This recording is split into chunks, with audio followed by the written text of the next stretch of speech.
Hello everyone, Felix here. Oh man, I'm sorry I kept y'all waiting for so long, and I know this is supposed to be my return stream.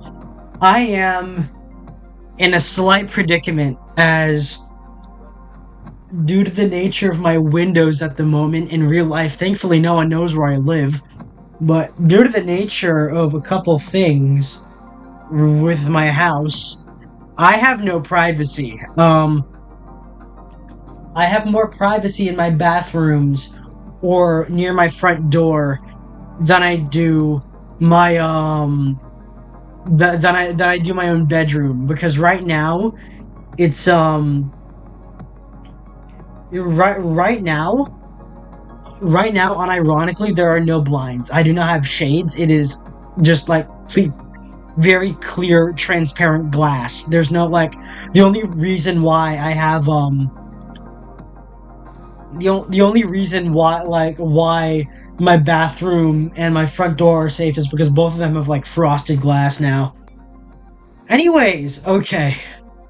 A lot has happened. I'm so sorry I couldn't stream last week. They were ripping out my windows and giving me new ones that don't give me any privacy. And unfortunately, oh geez, okay, that's very bad. I'm sorry guys, because again, someone is home. They shouldn't be home at this point, but I don't know.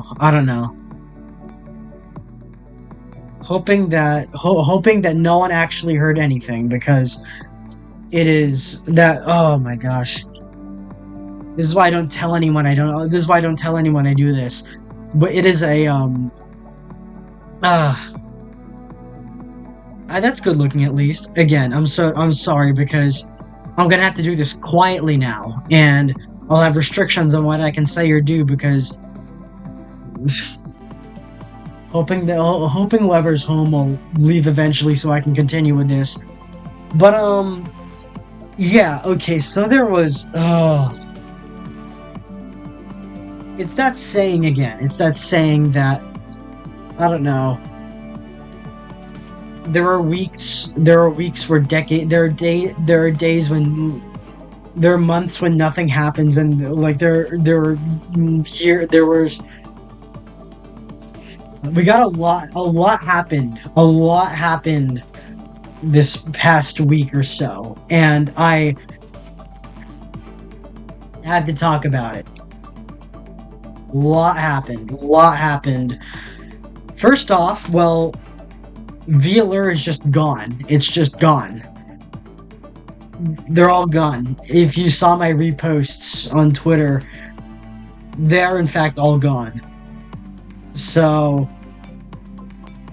that came as like a sudden blow to the face, because I couldn't tell there was anything really happening. Like, maybe I don't watch them as much as I should, but I couldn't really tell that there was something seriously wrong with the agency, or something was wrong with the finances, or whatever. It just shut, like, it was extremely abrupt and extremely sudden.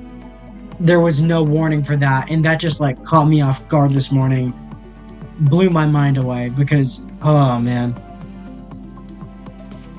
not a pleasant thing to wake up to. But yeah, what we do have, I had to talk about, I have a lot of thoughts on 007 First Light as a Bond fan, even though I don't have the game. I can't play it. For the record, I don't have the game. I've mostly been watching someone else play it, but this is because I don't have access to it. One, I can't afford it, and two, I don't have the machine to run it. So, kind of no choice at the moment, other than to backseat someone else. Hold on. Oh, never mind. But yeah, so the main event of today is, like, while we're doing like normal GFL stuff, today's main event is this. This is Quantum Fluctuation. Thankfully, I have 9 hours left, but this is the last day of this event. 9 hours 18 minutes. This is like, and I managed to get like not quite halfway, but it's not quite halfway. But don't stop doing that, Kalina. Stop doing that. I managed to get a decent part in with the limited resources I have. For the okay, for those who don't know, quantum fluctuation. Stop doing that, Kalina. I don't like it when you do that. I don't like it when you do that. There we go. That's a nice reaction from her. Yes, I in fact have had breakfast. Yet I had it less than an hour ago, actually. Starving Commander. I find that hard to believe, given what you're presenting me with. Stop doing that, Kalina. But yeah, this right here, quantum fluctuation. This is literally the end game of This is the literal final event of GFL, of GFL 1 at least. Current difficulty normal. Hold on. I might, yeah, because nightmare, normal, hard, nightmare. So there isn't an easy difficulty. I've been playing on the easiest difficulty. And it's just that, confirm start. Okay, so this was a ride. This is like a lot of this stuff a lot of the stuff I have, like, okay. A lot of elements here I had no context for how they were supposed to go, because again, this is literally the end game of the end of the game. But all of these story onlys are very, like, all these story only stuff are major story events that I couldn't ignore, and I wanted, even though I haven't gotten to the point of the story where I can properly show them to you with context, I want to show them to you anyway. Anyways, before we do that, I should at least check on the dolls beforehand. Yeah, I have done some revamping. Unfortunately, I don't have a proper background for this yet. I'm still looking for like an appropriate city background that I can install here. But here, but here, like I have been working on this and like playing a lot of this offline, because this is like a daily grind game. Yeah, we fully revamped fully revamped the second one, the second dorm. So we have all this to work with. And finally, we have the other storage room, which I decided I needed another dorm room for another echelon so we can get more affection points for them. So we've been doing that. We've been doing a lot of that. I haven't been updating the pet room yet because I feel like we have enough. I have been doing a lot of expeditions here. We have AK, we have Storm Gravere, and we have where's wife? Hold on. They're talking behind the rack. Okay, hold on.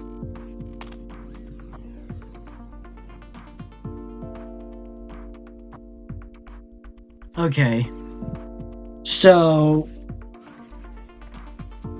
I'm sorry, I haven't done this in a week, and I'm already starting over my words with like dead air.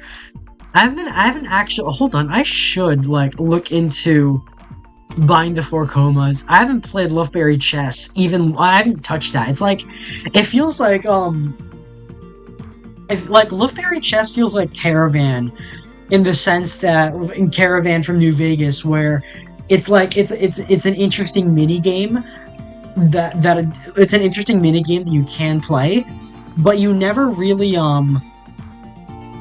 you never get a reason to interact with it.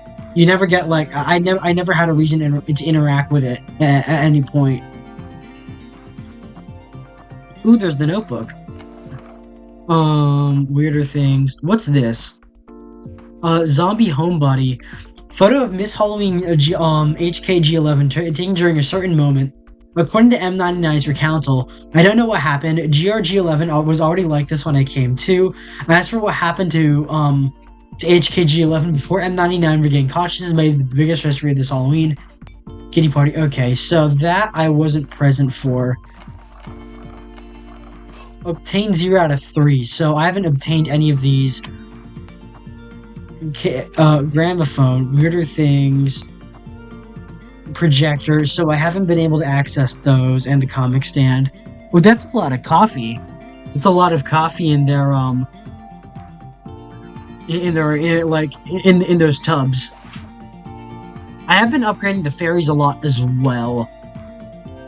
But these are, like, all of these are unused because I haven't assigned them to any echelons.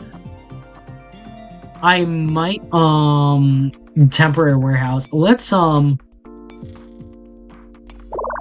as well upgrade that while we can. Yeah, I haven't, I think I'll leave that alone for now. But yeah, I'm at level 43 now. I can't remember what level I was before we started. We'll like, I'll speed through these combat simulations just for the hell of that, and get those over with. Parts 8, okay. I used to I remember that parts used to be the one that were always low on. Now it's manpower, and maybe ammo. But parts and like all of like a lot of the stuff here, yeah, we've been able to like really increase our what we've been able to work with here. I am not in fact buying these, but I do think taking a look at them will be real nice. Okay, so this is Browning M2. This is Browning M2. This is NTW20. Now look, a lot of these look really good. A lot of these do look really good. Oh, that's MCX. Yeah, Pink Punch. That looks great. Oh, that's Diane, of course, as a white peacock. That's Knight. Lusa Gordon Inkshade. Okay. M958. Oh, Calico. That's a nice one. That's a nice background. Oh, Origin 12 in this one. Hey, there's a lot to work with. This one's a really good one. Generally U, yeah, the Generally U rifle with the with the wedding outfit. Ooh, Saiga. I didn't realize she was this she was this tan. There's a lot to yeah, there's a lot to work with here. Oh yeah, there's there's these packages for Team Defy. Renate. Oh yeah, RPK 16, AK 15, and look what we like. Ooh, there's VSK 94. I remember them being bigger. But yeah, unfortunately, I am not in the ability to purchase because I do have the interest in saving up saving the gems for when I actually need them. And here's the thing. Well, like a lot of these formations have been set in stone. 3761, 4123. I have been able to upgrade their combat power by a lot, but the issue here is that but this is like through raw strength alone. I'm still at 0% combat effectiveness for a lot of my echelons because I'm still at 0% because I think it's not well optimized. It's supposed to be all general purpose. Echelon combatants for all dolls have level 30 or enhanced. Efficiency level. All T-dolls fully equipped. Dummy links. Echelon combatants 3. Skill 1 at level 7 or higher. I probably should upgrade the skills with the combat reports that we have. But from what we have, okay. While we're at it, I might as well play the normal story. Mechty Cute, yeah, Mechty Cute. let me check in with a couple things, and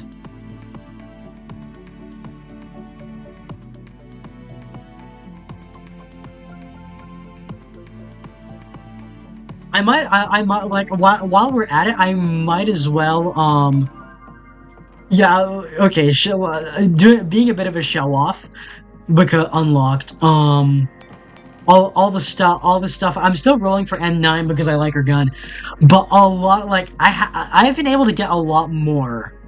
15% T-Doll collection. Oh yeah, we've got Tabuk. Yeah, she looks good. This is the Iraqi sniper AK built on a Serbia Zastava, a Yugoslav version. This one, she looks great. Boys AT. I've been able, yeah, specialized armor piercing. I haven't been able to find a role for her yet. Same here. Sig Cross. Her too. Yeah, she looks amazing. I think I showed her off last time. Triple Crown. She's the only shotgun model that we have. The only shotgun doll that we have. And I don't really know how to use her. Here's the thing. A lot of these, I have issues like a lot of them I have, yeah, like I managed to I bought AK-15 with my here's Floyd Mestina. I managed to buy her with one of the one of the things that one of the quantum fluctuation purchases that I have. Oh, those who dare to defy. That's a cool background. But yeah, a lot of these. Let's filter by rarity. Yeah, Thompson. We got Suomi.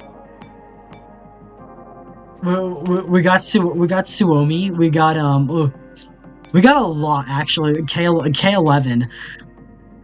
Oh, and the and she has a Grenadier ability, of course, because she's an OICW model. I feel like this is funny because I've been watching a lot of Bond, and she reminds me of the mock-up OICW from Die Another Day, which was also used by like a Korean character.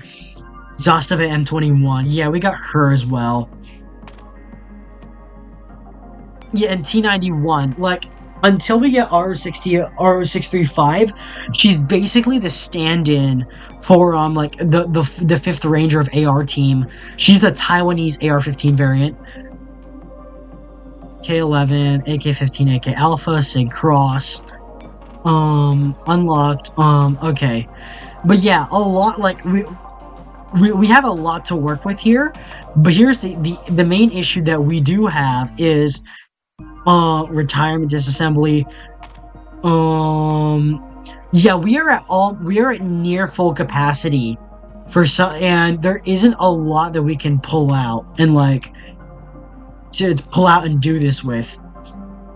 We're near maximum capacity. And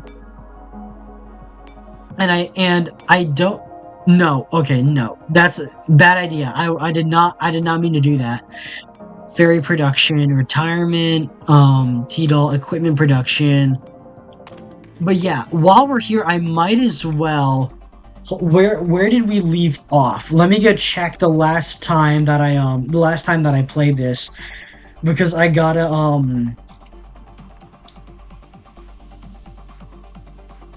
let's I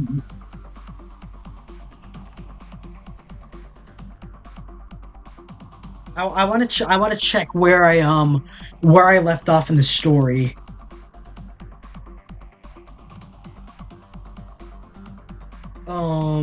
Cover reinforcement. I think. Hold on. Okay, just give me a second. I'm trying to find where I left off, because if you remember, we still have that screwed up like skip forward thing here, where I'm not ready. Like where we skip forward with all this. Chapter 3, attempt 2, no hunting.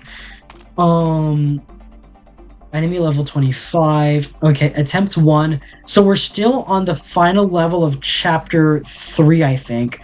Enemy level 45. I think we can take them.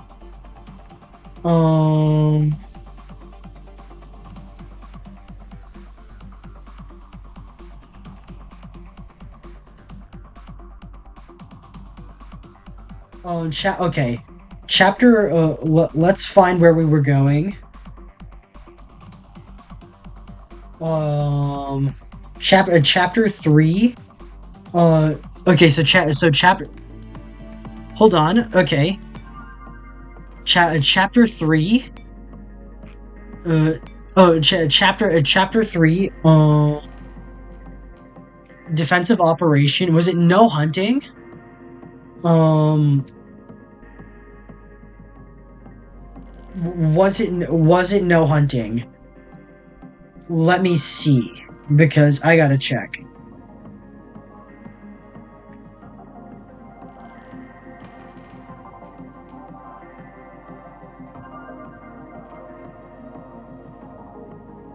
Got it. Hold on. Um, let's see which cutscene we left off on.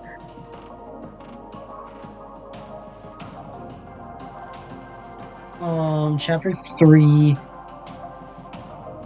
Okay, so I'm so sorry about that. Is it swift counterattack?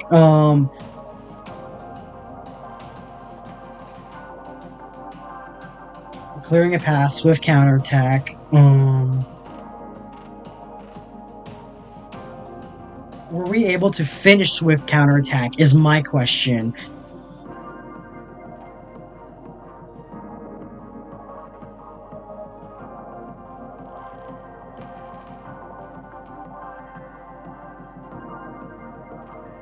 Okay, let me check. Let me check. I'm almost there. Give me a second to really check exactly where we left off.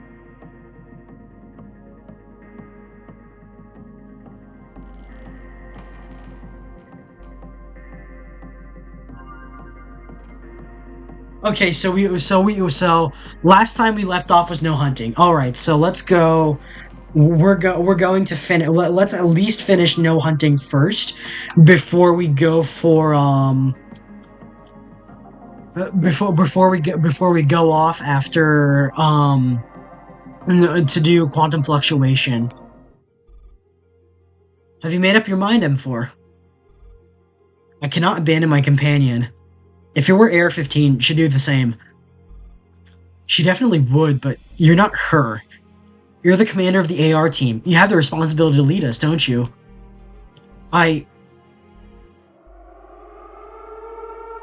Okay, alarm went off the control center. That's the emergency assembly signal. What could it be at a time like this? Meanwhile, Griffin Control, Area SO9. So that's the gist of it, Commander. The Sangvish troops suddenly went out of control, taking most of their units out of action. We don't know the cause of their malfunction, but this is undoubtedly the perfect chance to attack. Move out immediately, find Hunter, and finish her. It's up to you to deal a fatal blow on Sangvish Ferry, Commander. Alright, so we take out Hunter. Let's see how far we get this time, because Chapter 3, no hunting. Attempt 2, yeah, this is the second time we've tried this. So, we are engaging now. I'm still not sure if we can take her. I might skip forward to quantum fluctuation already, because I have to consider things for a moment. We have to defend the command post, we have to engage those. Level 40, 1524. Here, the thing is, would basically be throwing echelons at her until, yeah, I don't think we can, I do need some advice here for people who have played through this. How do we deal with, if we can deal with Hunter with lower strength echelons, what we can do in that regard, and how,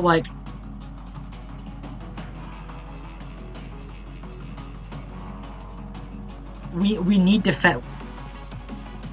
Okay, you know what? probably gonna cost us a lot. I think I might, like, I'll do it for content. Okay, I'm doing it for content, fuck it. Recommended echelon. Okay. Old guard here, this echelon will be defensive, will be on defensive duties.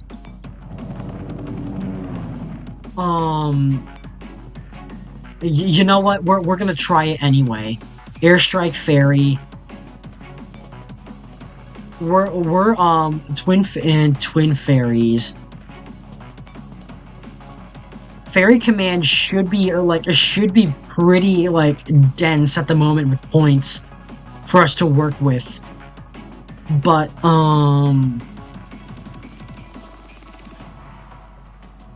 we're gonna try and go for the path of least resistance here. Here and 4123, okay. I might end up deploying all of them.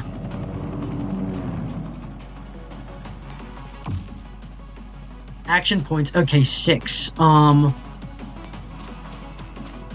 You know what? Yeah, we're just gonna bum rush her.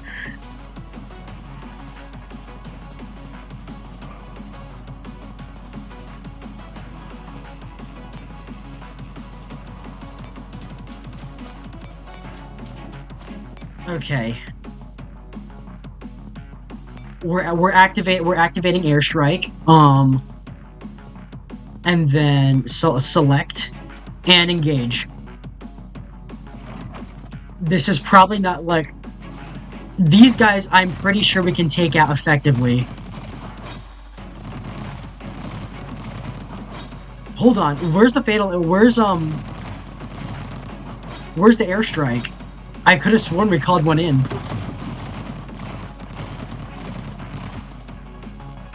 Okay.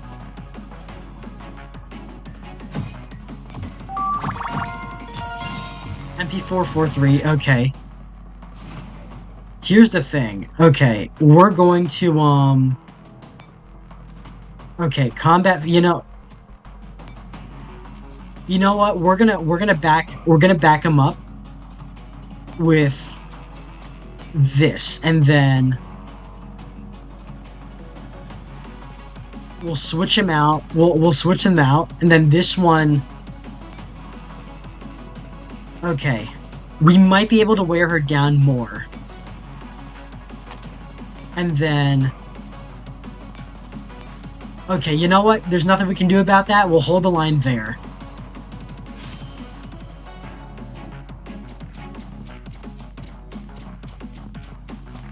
Okay, so they're engaging that.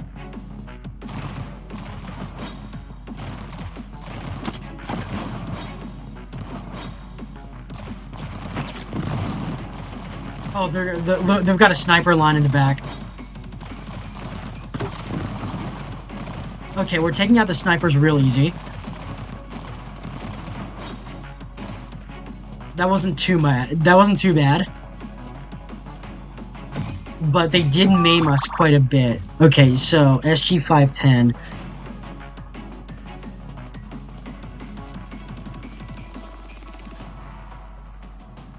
Okay, here's what we're gonna do. We're just gonna take her. We're just gonna, we'll be captured next turn.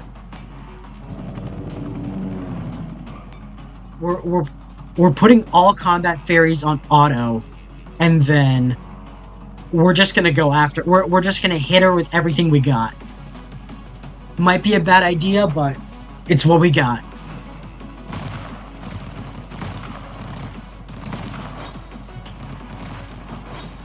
If we I'm not sure if they're gonna survive this, but oh, okay. Thompson's down. Come on, we can take. Come on, guys, come on. Take her out. Take her out. You can take her out. Okay, Thompson is down. I'm sorry, Kilroy, but Star 15 is losing.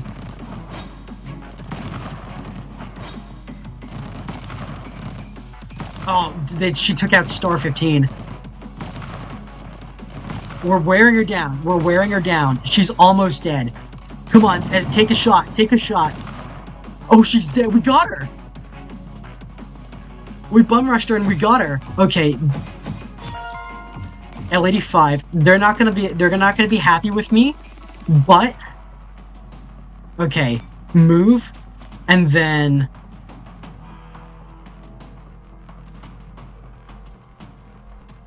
end round. Probably should have been Y. Okay.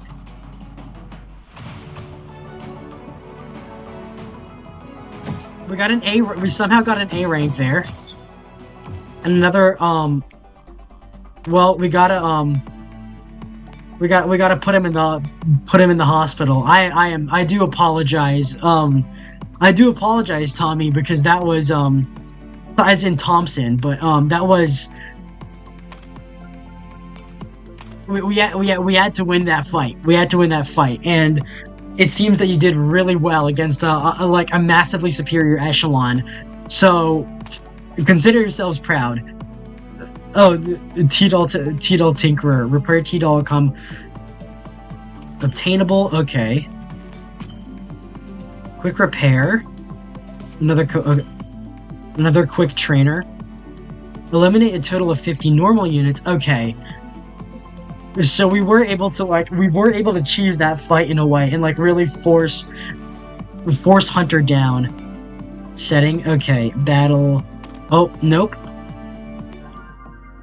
Playback. Okay. Chapter 3. No hunting. Fragment 2. Alright. Sangvis control.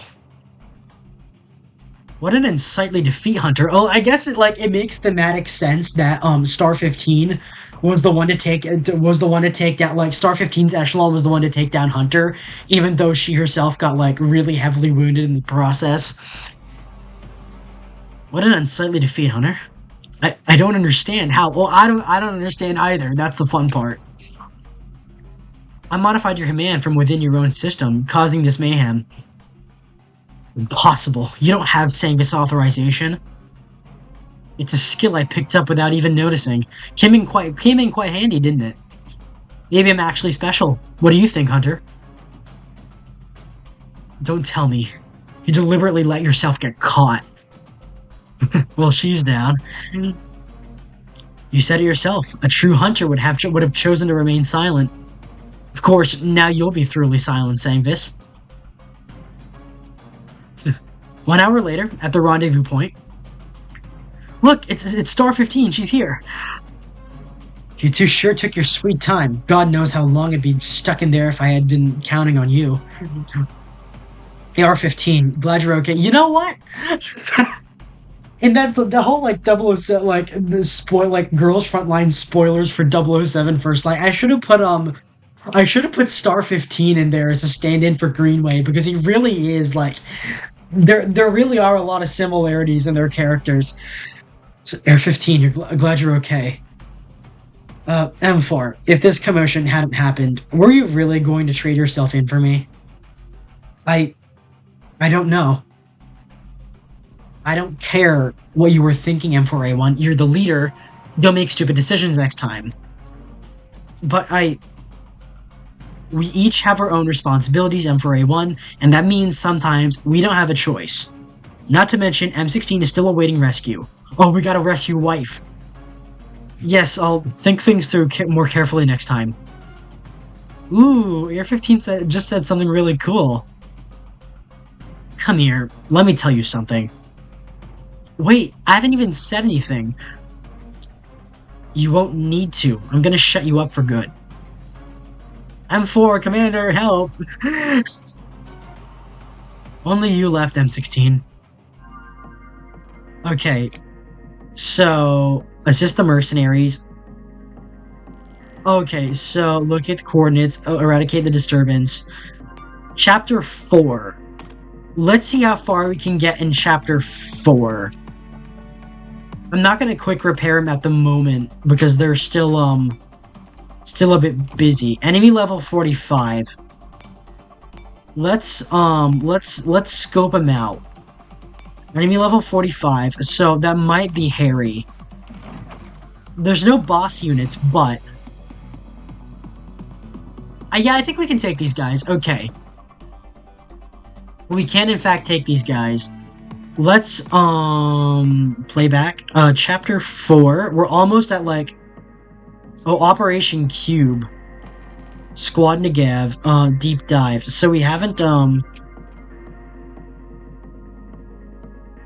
Arctic War, yeah, the chapter 4. It's just the mercenaries. Okay, fragment 1. Griffin Control Area SO9. You've successfully defeated Hunter and given us a chance to restore a human settlement, Commander. But there's no time to celebrate. We must begin our next move. According to the information acquired by the AR team, there are files hidden in Area SO9 that concern Sangvis's important plans. We have deployed a team of T-Dolls to investigate. Your mission this time is to help them reach their destination. Please take a look. The team was ambushed in this territory of dispute. I want you to intervene from the side and provide them with cover, Commander. Okay, cover, Commander. Okay. So, we'll engage there for 1. Alright. Ooh, we're in a new... We only have echelons 1 through 4. But I think they'll be, Alright. Okay. Give them all they got. They'll be on defensive duty, and these will be on attack. Roughnecks and aces. Aces from above, roughnecks from below, and they'll advance through. So, capture the enemy command post. Alright, should be easy enough. Alright, let's start the op.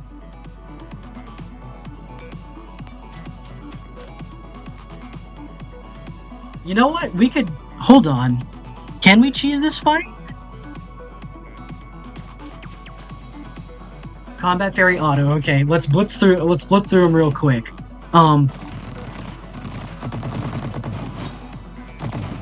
Oh, that didn't do much... The airstrike didn't do that much damage that time.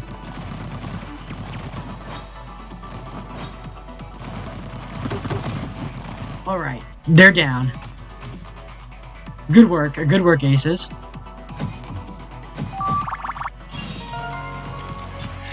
Another 1895. Let's engage.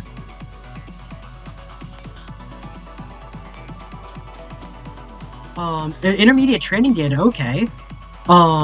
We engaged there. We could end this right here. Oh, critical 1. Okay. We could end the fight right there. We don't even have to defend our own command post. Ooh, let's move through. Where's the artillery? There's the artillery. I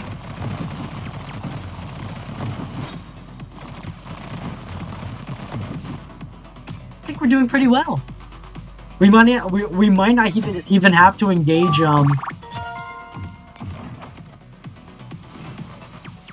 Yeah, we won't even have to engage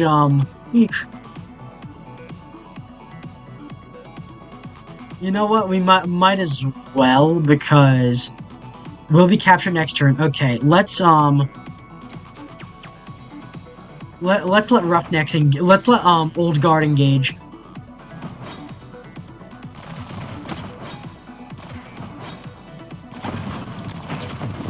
Oh yeah, a Grenadier unit. Take him out real quick. Topple him. There we go. Excellent work.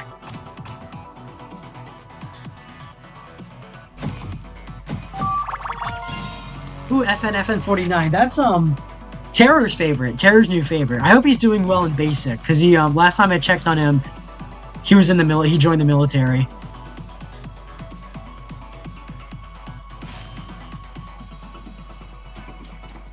Oh, they're engaging now.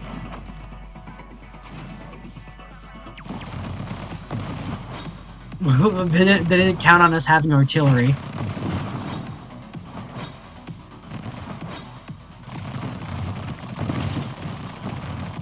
They won't be much they won't be much after we take him out.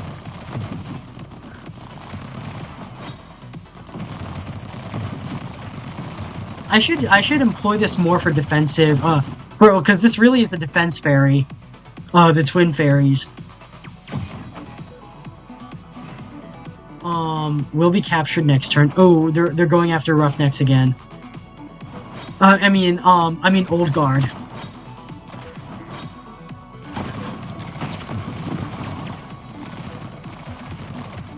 If we do have to capture that command post, we'll let Aces take up the slack, because they're the ones that's been the least touched so far.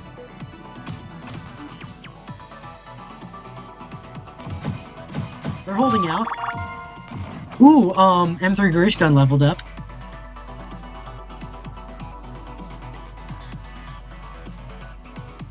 Oh, we won, right? Yeah, we did. We won that one. Okay, so we got the A medal. M38. Okay.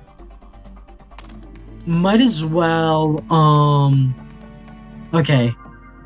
Playback. Let's do chapter 4. Normal. Assist the mercenaries. In an abandoned Sangvis command post. Oh, it's her. Right. Oh, we were assisting Squad 404. That's where we were. She is running her EO tech really far forward. Arrived at the destination 20 minutes ahead of time. It's Klukai. Oh, guys, look, it's Klukai. 20 minutes ahead of time. It's just so efficient with a human commander support. Remember to thank the commander with all you've got, okay? Oh. Mind your own business. I'll only do it if you give me a direct order. Still, are you sure this is the place? Yep, this is where the AR team got pulverized by Agent. Now you can savor it right where that pal of yours had suffered. Oh yeah, because I really want to throw you into a trash compactor as well. Yeah, this is why I don't like 416. I get that she's hot. She's the hottest of the of the dolls in GFL 2, or like she has a big following in GFL 1. But this is how she acted, and like the whole like soon I don't like anyone around me. It's not that like. It's not merely that she doesn't like the commander, it's that she doesn't like anyone around her, which gets really off-putting really quickly. And she doesn't even like her own squad. And gotta finish the job first, though. Look, Dansyok, it's your favorite. It's Leva. That's just like you. Data recovered. We have agent's coordinates. Tell 9 to stop messing around and continue the pursuit. There, that should be everything.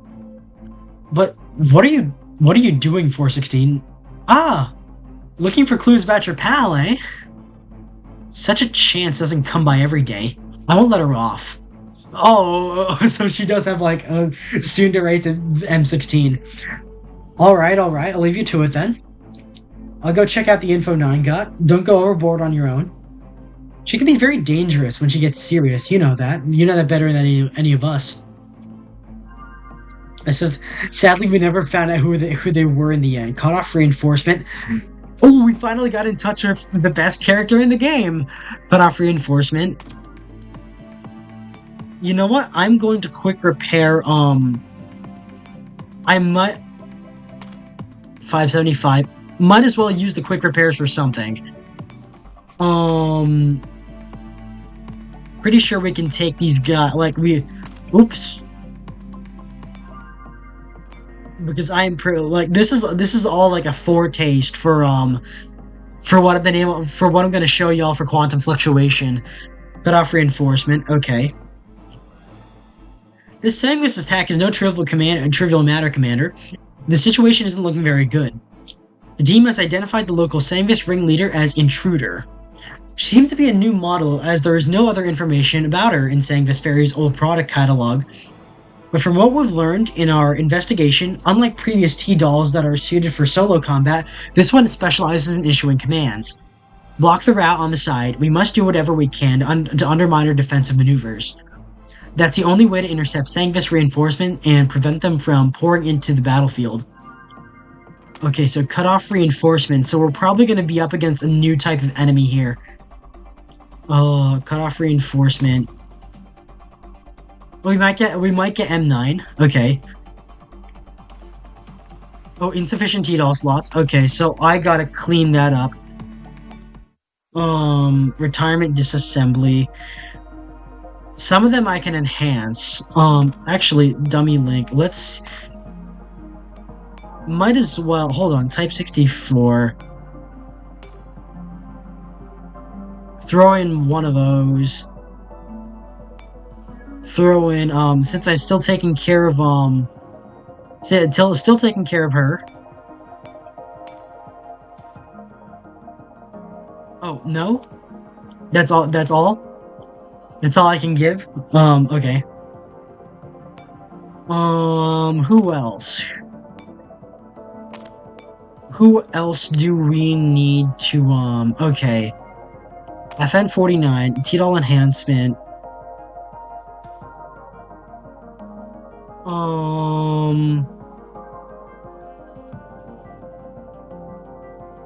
Where is she? Filter by rifle. Apparently not, so she's gotta go. We haven't used her really. So we'll retire those. TDOL enhancement. Okay. Enhance with no, we can't do that. Dummy link.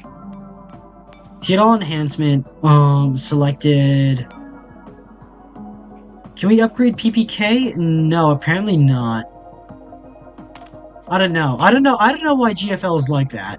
Why we have to, like, we strictly have to, like, if they're not a high enough level, then you can't enhance them anymore or something like that. Don't know why. Or maybe it's just, all of these are the ones that we have in, information. MP446, might as well. And her, and let's see, Sig 510. There she is, and then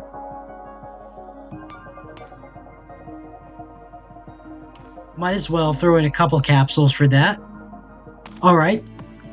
Let's run through the enhancements and then cut off reinforcements. I might switch to quantum fluctuation after this one. I am not sure.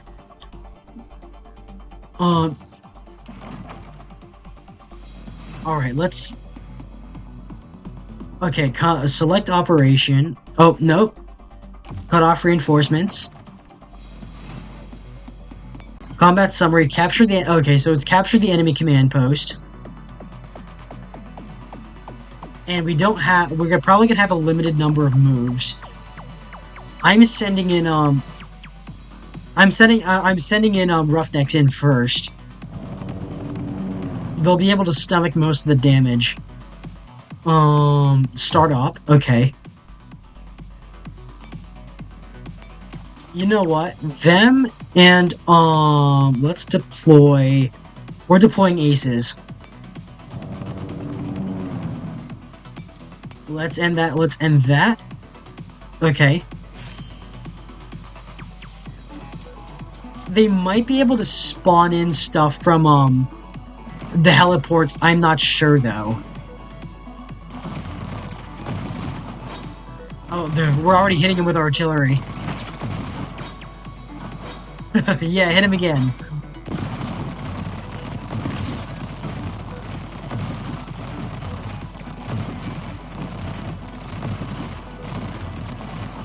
We are using up a lot of our ferry points, but, should be fine. We should be fine. Another one of her, okay.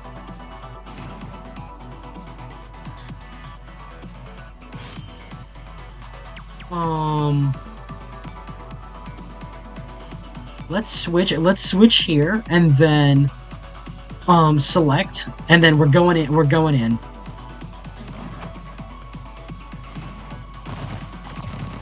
Come on, take them all out. That was not a very accurate airstrike, I should say. Oh, G3's taking a beating. That did a lot, though. Good work, Sapo. Oh, G3's beating to was real bad. Um, I might regret this because G3 might get taken out, but we're gonna see him push forward, cap the command post early on. Maybe I should have sent in Roughnecks instead of Aces. Oh yeah, G3. G3's got to retreat. They're on little mechs. They're on like what are those little walkers from Clone Wars? It looks like those. Heavily damaged. My bad, G3. I'll buy y'all cakes later.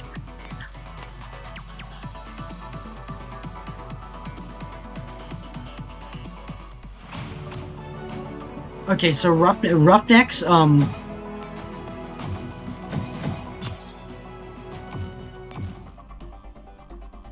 okay, so let's, yeah, we gotta...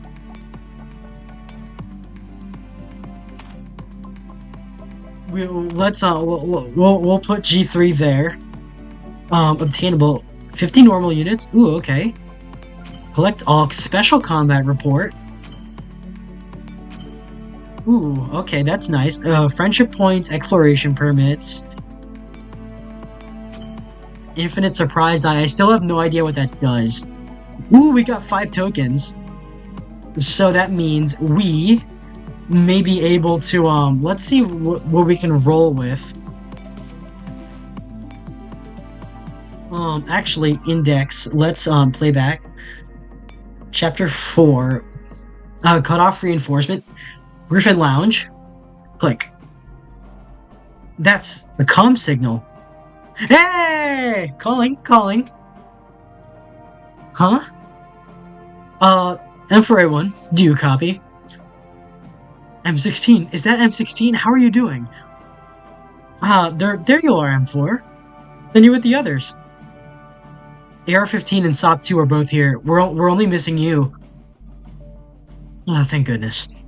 Don't worry, I'm fine. I managed to find a depot, so I'm not low on supplies for the time being, but I've still got some business to attend to.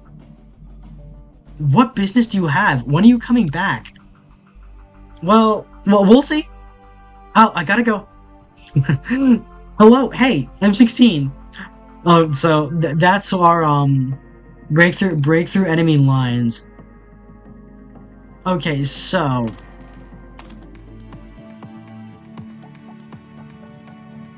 let's see, okay. Might as well quick repair her. And...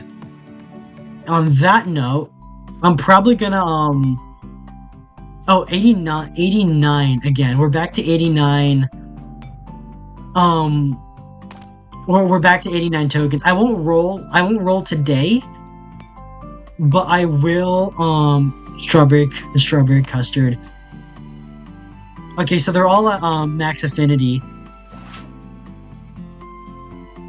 And might as well visit them, because they got the worst of it. Warehouse. Little snack for the road.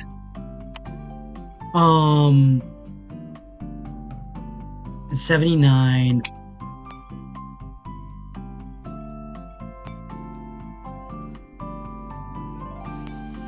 $76. Okay, 73. 80, 70, 80, 73, 68. Okay.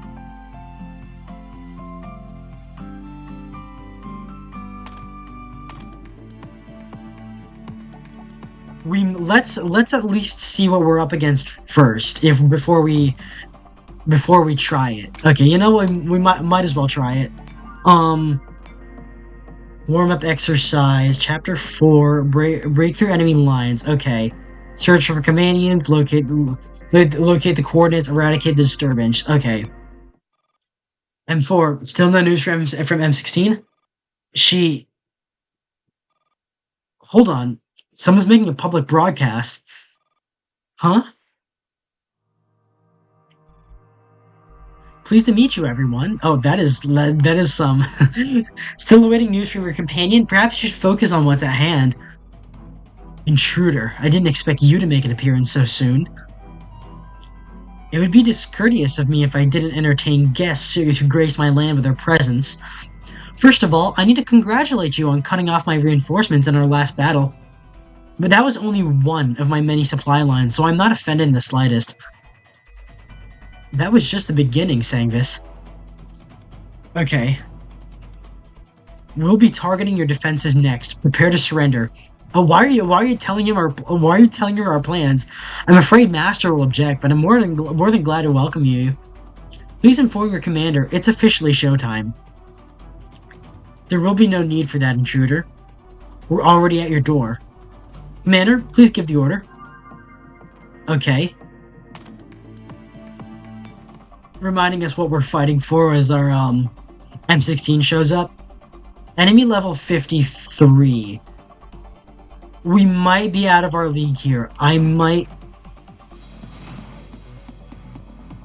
2303.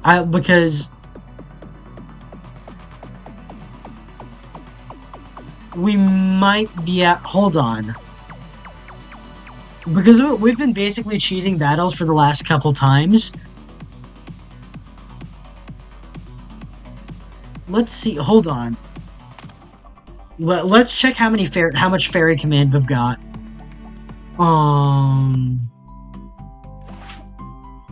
How much Fairy Command do we have?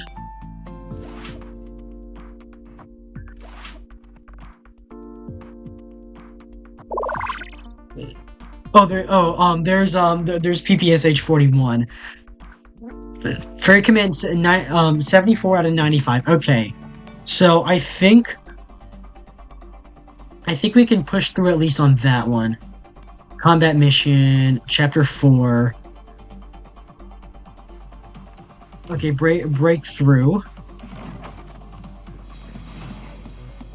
Command post. Okay, you know, they're gonna be hitting the heliport again, so I'm gonna give them twin fairies and aces. We're gonna capture another heliport and then move in from there.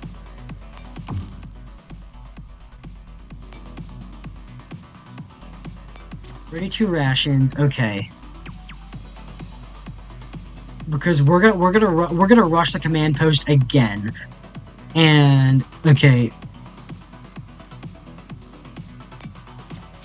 3, 2.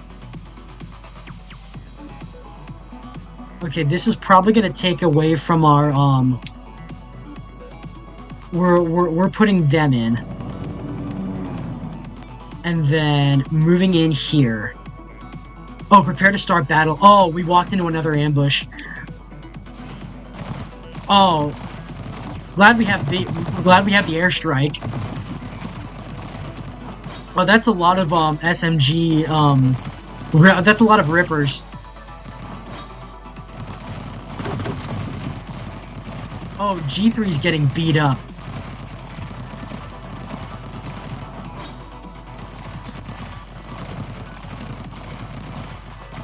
Hold on. I'm sorry, G3. We'll keep you near the back of the formation because we gotta keep you safe. And then end that round.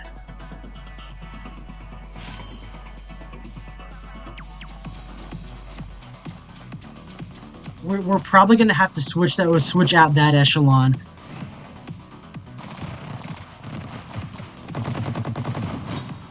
We're probably gonna have to keep moving her to the back in order to protect G3 because she's not doing very well.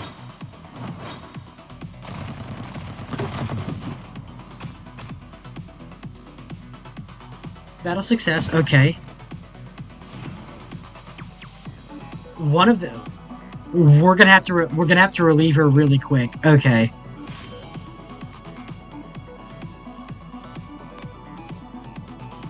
Combat Fairy Auto.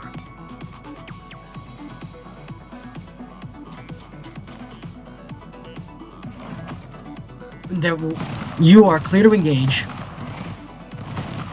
Oh, we have counter snipers. Oh, we have a sniper on sniper work going on here. Come on, Thompson, activate that force field. There we go. We might have to, okay, they're down.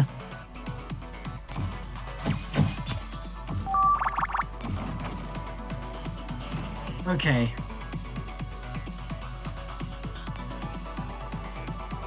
Okay, let's switch here. Let's switch here. This one still got enough combat power.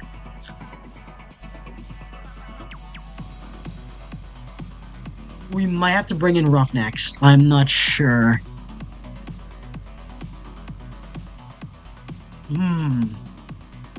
Path of least resistance. Hopefully this one. We're running out of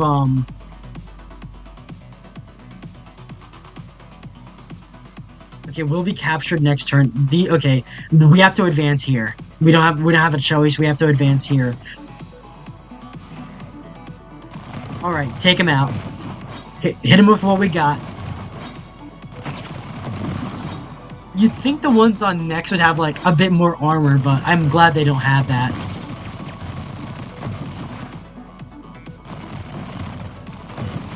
Twin Fairies is kind of OP. Like, I used to like Airstrike Fairy because it used to insta-kill on lower opponents, but Twin Fairies is probably my best fairy unit at the moment. 2, alright.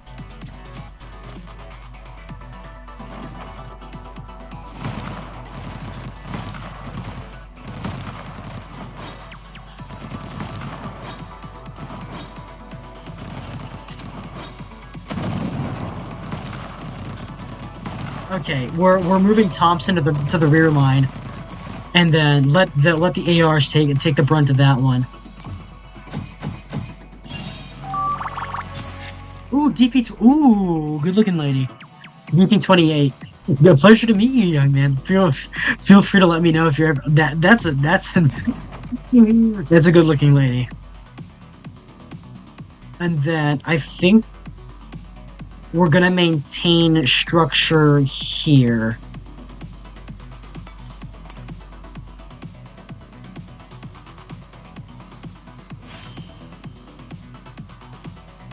Okay, please hold. Are they gonna hold positions? No. Okay, one of them.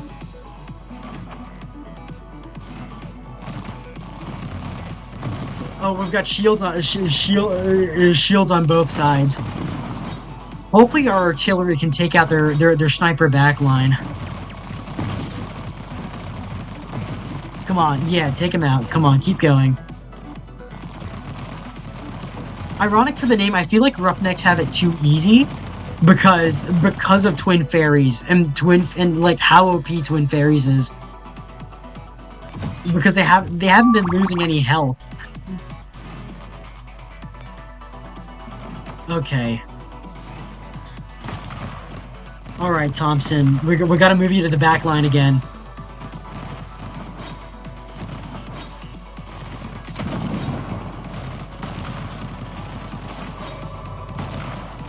Come on, take him out quicker. We gotta take him out quicker. They're withering us down.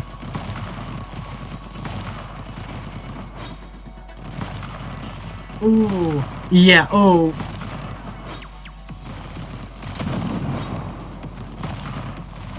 Oh, she's bad. She's pretty badly injured. Okay, Sig 510. Oh, Thompson leveled up.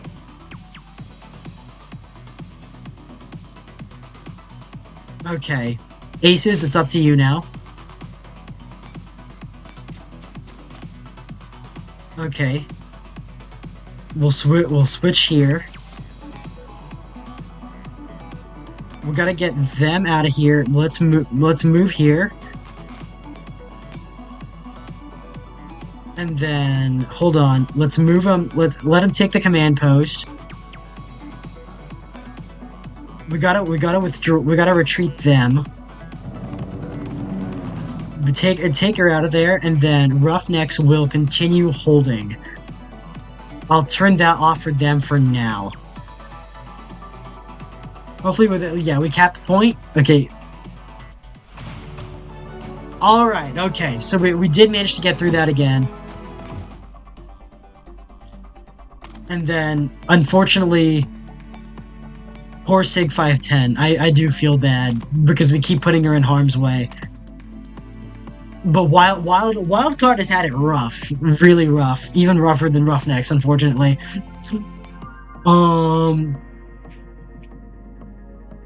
Oh, Felix, what is the American equivalent to James Bond? That gave me pause for a moment. Because I'm not in well, I guess the easiest answer would be Ethan Hunt. Because, oh, GG, sorry about ignoring your chats. I got so locked in on the game. Wifey, beep, Felix, what is the American... Sorry about that, Clanker, Mr. Clanker. What is the American equivalent to James Bond? Well, I'm probably gonna say... At present moment, probably Ethan Hunt, or, like, from Mission Impossible. But there's a lot of better answers. Like... A better answer would probably be Tom Clancy's Jack Ryan, even though he isn't really a James Bond-like character. But I'm sure, like, I had like an answer for this, but I can't really find it at the moment. Like in universe James Bond, like the American equivalent would be Felix Leiter. Which we share more than a name. Locate the coordinates. Search for companions. Break through enemy lines. Okay, that's the last one we're doing of this. We're gonna switch to quantum fluctuation after that. Meanwhile, at M16A1's hiding spot, I boasted my way through the call, but I'd actually appreciate a little help, though. I'm guessing you're not here to help, are you? Saying this would have been a more welcome sight than me, wouldn't it? Oh, it's Squad 404, isn't it? They're the ones rescuing M16. It doesn't matter either way. It's not like I hadn't seen this coming. But as a Griffin T-Doll, you should at least give a reason for killing someone other than Sangus units. Oh, maybe it's not. With the authorized rights exclusive to Squad 404, I can attack any T-Doll that hinders my actions, friend and enemy alike. Oh yeah, that's definitely 416. Damn, what convenient rights to have. I'm a bit jealous. I think the word is envious. Shut up, M16. You know, the price you have to pay. Seriously, am I really such an eyesore? No, absolutely not. To be honest, I'd never been particularly glad about my authorization until now. To be honest, I was quite fond of you back at National Security, but that was then. And now, we're finally showing our hand. That's definitely, HK416. Yeah, right on cue. Let's begin, M16A1. At long last, you can't run this time. Okay, search for companions. So she's safe and sound, even if she's paired with a bitch. Anyways, I think that is gonna be, like, we're only halfway through. I still have to show off quantum fluctuation. But as a little, as a little in-betweener, I might as well, like, since they don't know I'm a streamer, they don't know I'm a streamer, these guys. But I'm gonna show off their dorms nonetheless. This one's it's not my taste, like with the whole, like, indoor onsen, whatever. But it's a nice touch. White light. That's nice. It's all right. Visit my friends. White light. KHD. Again, it's not entirely to my taste. Ooh, we can collect batteries. Oh, daily collection remaining 9 out of 10. That's nice.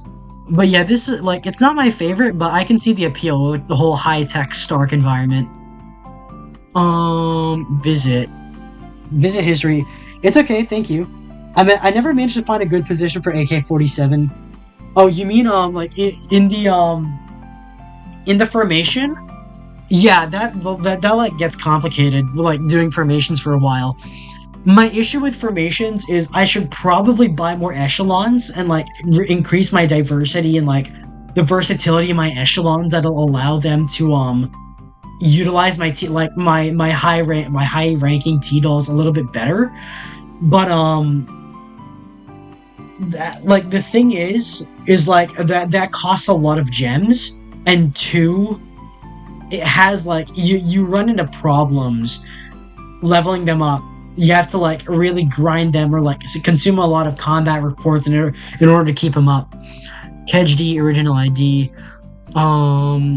original D. Okay.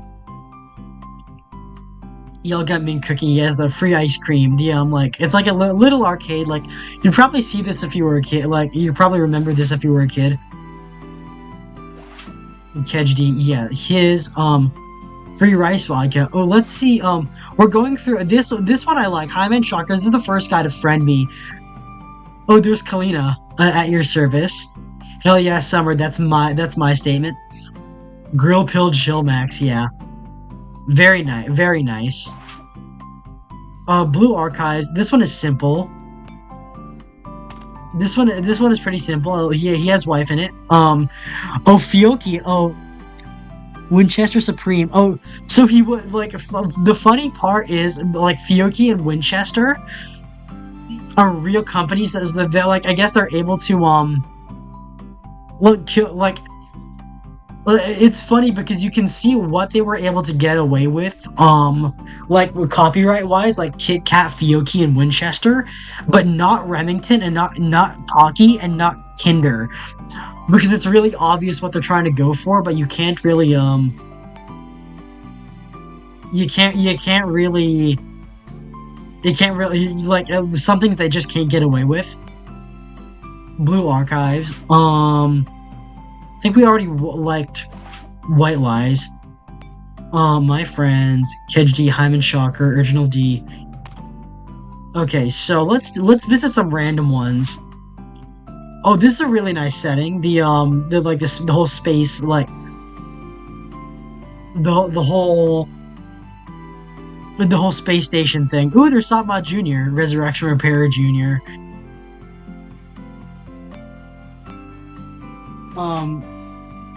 Ooh, this is a nice one, and I love the background. Mac and Cheems. This is a really nice one.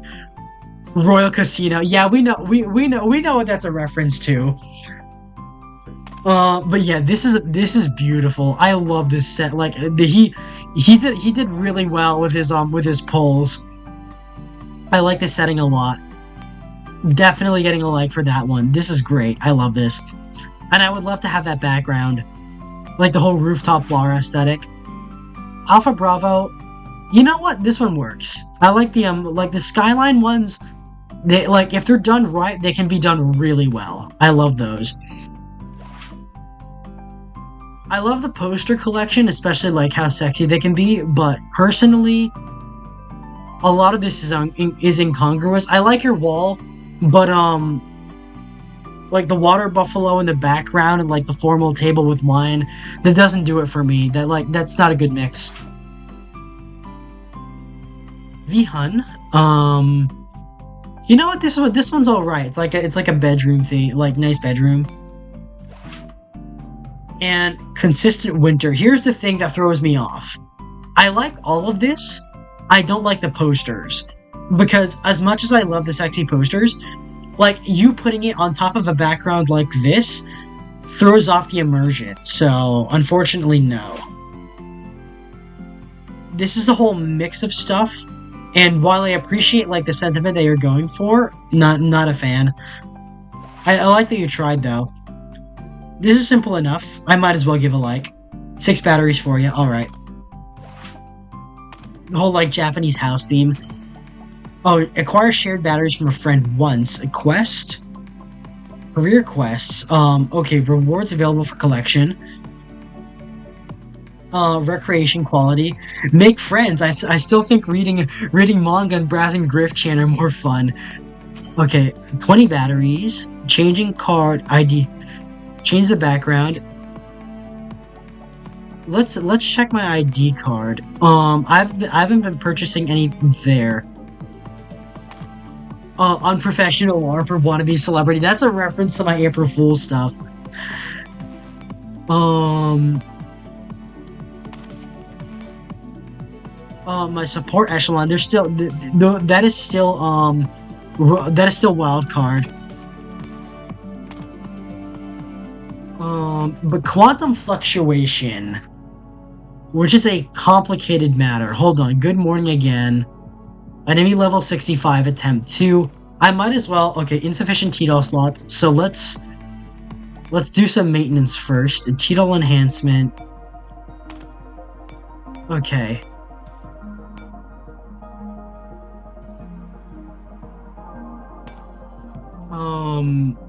Let's enhance that. Okay. And throw in a capsule. Nagant. Is Nagant still on here? No, she isn't. So, we're going to clear out some of this. Sorry about that. Clear that out. Okay, disassembly successful. How long have I been going? Let me hold on. Let me check how long I've been going. An hour 16. Okay, so for a decent amount of time, here's quantum fluctuation. And sit back, relax, enjoy the show. Viewer discretion is slightly advised. Bring a tissue box because you're gonna cry. This is the ending. Like, we're not even through the middle of Girls Frontline, but this is like I am halfway through the ending, like the ending of the original GFL. A lot of these are story only, and this is spoilers for those who don't want to be spoiled. If you don't want spoilers for if you like as I'm like replaying these again, like if you don't want spoilers for like the end of Girls Frontline and the ultimate fates of a lot of characters, then please click off. Like, you're free to not like free to not participate, because this is like some heavy stuff. And if you really care about the story, then you're free to skip this part.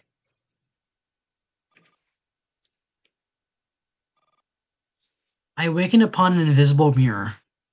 The reflections layered within it do not show my face, only overlapping shadows. The trailing gown that drags along the ground in the garden of the girl named Lunasia.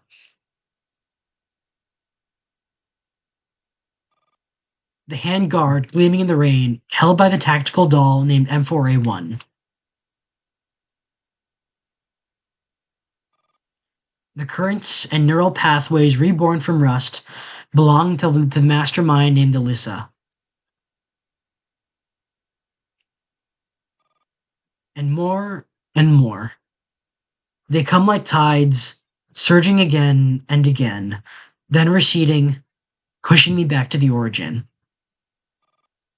I am Lunasia. I am also M4A1. Or perhaps I am none of them. I am simply myself. Ah, so this is what you've been trying to tell me. Dandelion. I'm gonna turn up the music for this one.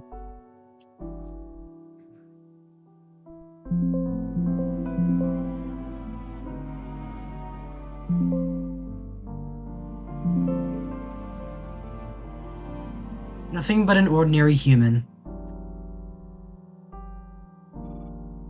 Where are we? How did we get here? I remember we were in the interrogation room on board the Elmo. Was it William's doing? Like you, I know nothing about our current situation. I help this person sit up. In the darkness, that familiar yet unfamiliar face rises and falls within my memory. Ordinary. Ordinary. What an Utterly ordinary person. How long have we been here? Maybe a week, maybe a decade. Is this really the time for stupid jokes? Ordinary looks, ordinary physique. Even their personality is so plain and unremarkable. There is nothing about them that stirs even the slightest interest. You woke up before me. Yes.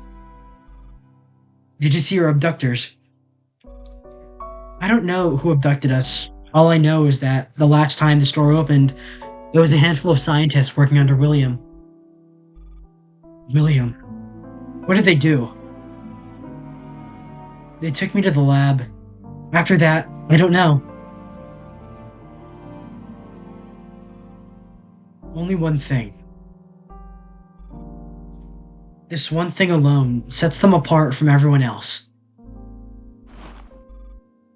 The wound is here.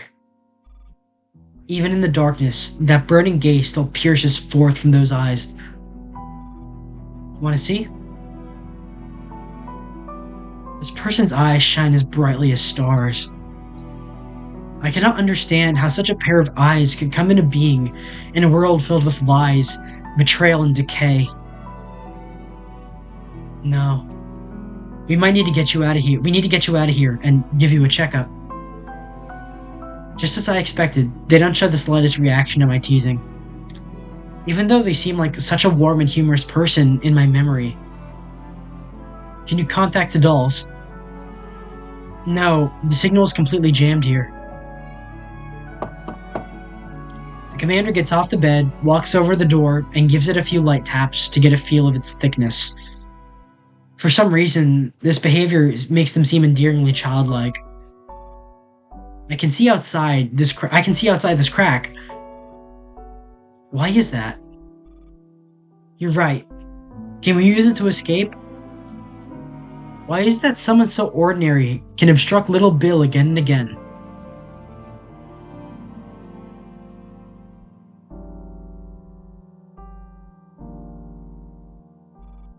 I'm sorry, there's something going on in the background. I'm like, hopefully the volume gets lowered.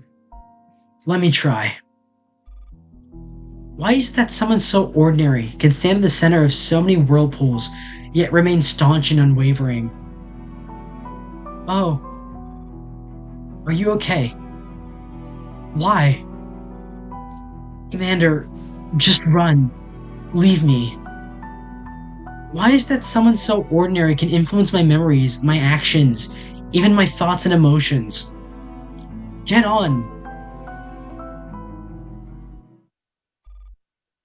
I want to know the answer.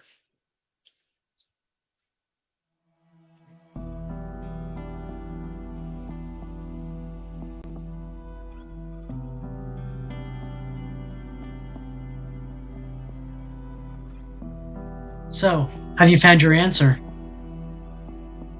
Commander is a brave soul. It's all they are. In different worlds, there are different endings. Like everyone else, they cannot escape death most of the time. Perhaps they were meant to become a hero, but this world has no need for heroes, and the era has no place for heroes. I have a simpler world. I have a simpler word.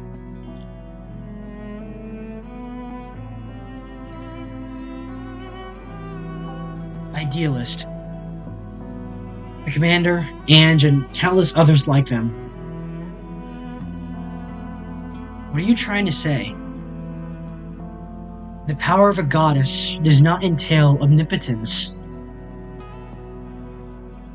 The world still belongs to them. You know what? Hold on. I want to I want to read that from the beginning because it's such a good set of lines. I'm sorry, I'm sorry for screwing it up that time because this means a lot to me. This means a lot in terms of the GFL story, and I don't want to stutter or screw up my lines when getting it right. At least it kind of looks like jelly in that picture.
I want to know the answer.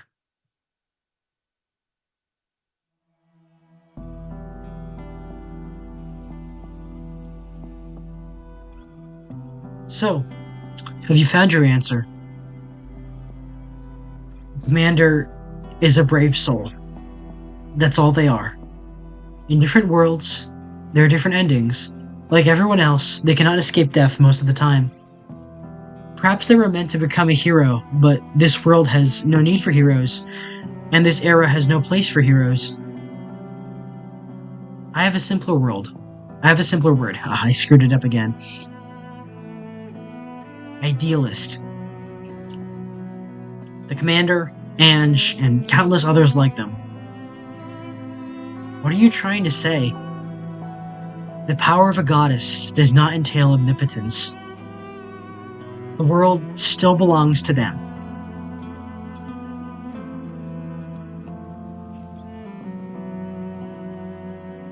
So now, you're M4. The M4 that 16 has been searching for all the while. The M4 who once promised to return. Yes, the M4 who has returned to put an end to everything. It's me. The Commander looks at the girl before them. The sharp, thorn-like weariness they had been feeling dissipates in an instant, as though blown away by the wind. They recall the first time M4 took control of this body, how Star 15 recognized her right away. This is what she must have felt. I don't understand. I can't make sense of what you and she told me. What exactly was the bet between the two of you? Whether I can reach this place, whether I can bring myself to kill you, or whether I'll give up? What is the final stone that forms the line for you in this game of Gomaku? That isn't important, Commander. What matters is whether you can accept the outcome. I can't. The Commander's answer comes without the slightest hesitation. I've missed you, M4. The rest of AR team has missed you too. But we didn't come here for personal feelings. We came here for our mission. Even you cannot stop me. Venetia closes her eyes, a calm smile on her face.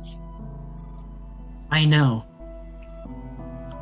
Was that also within the possibilities you first saw? I didn't need to foresee it, Commander. You are my commander, and I am your M4A1. I wouldn't be standing here in this moment as if I didn't know you so well. I know I cannot stop you. No matter what reason or excuse I give, I cannot break your resolve. However, her expression turns somber in an instant. Do you have the resolve to pay the price? The price? If killing William exacts a tremendous price, even so, will you go ahead without hesitation? Of course. The Commander answers without the slightest pause. I understand. Venetia slowly walks closer. She rises onto her toes, cupping the Commander's face in her hands. Those eyes, not truly her own, lock directly onto his. Within them, the Commander sees many things. I will help you complete this mission, but you must do as I say. I don't understand. He's right inside. All you have to do is step aside and let me through. I can end everything. No. Venetia's gaze is unwavering. You don't understand, but this is not the way to solve the problem. I promise you, your wish will come true. But not now.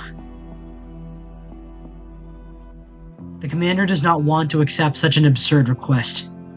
Be it Lunasia or the being before them now, who calls herself M4A1. Neither are the person they once were. Even though it's beyond the Commander's comprehension and imagination, they must accept the fact that they are no longer ordinary entities.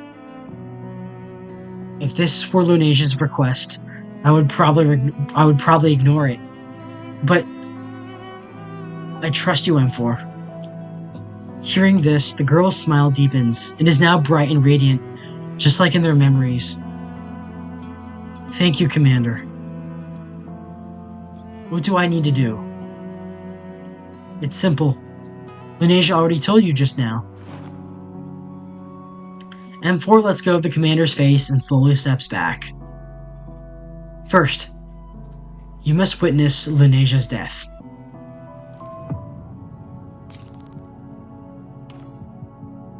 Alright, we're on the second one. 2064, at a hotel in the White Zone of Frankfurt. All kinds of advanced medical equipment are brought into the hotel's luxury suite.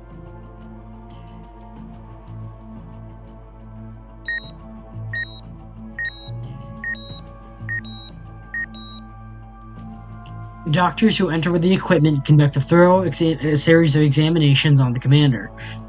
Throughout the entire process, a tall agent stands guard at the door, never leaving his post. Strange. The wound on your left shoulder is very recent. What happened?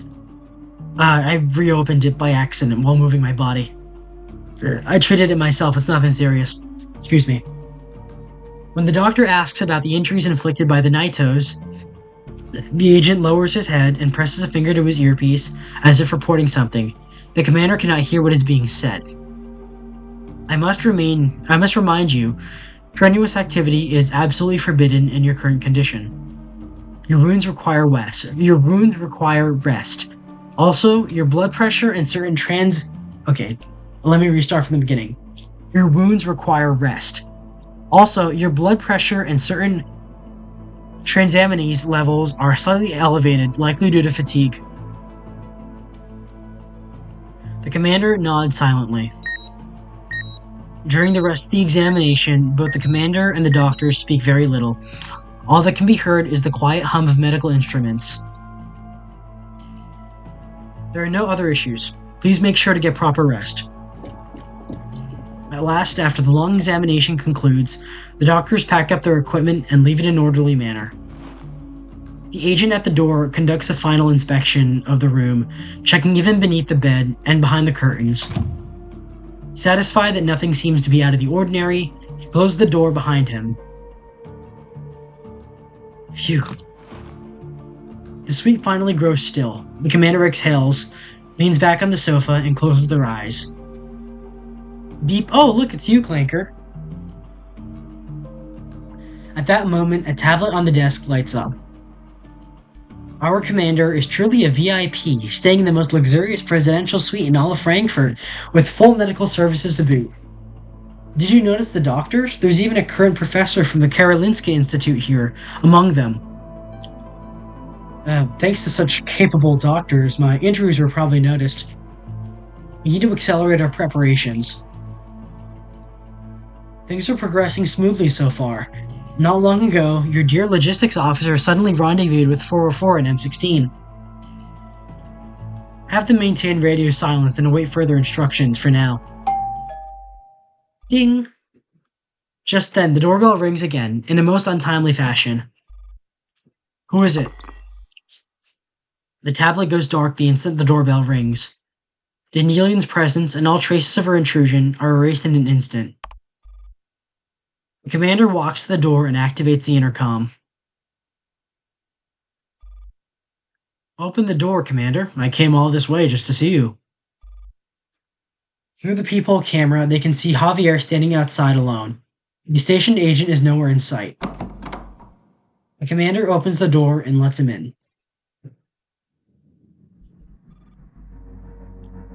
How is it? Comfortable staying here?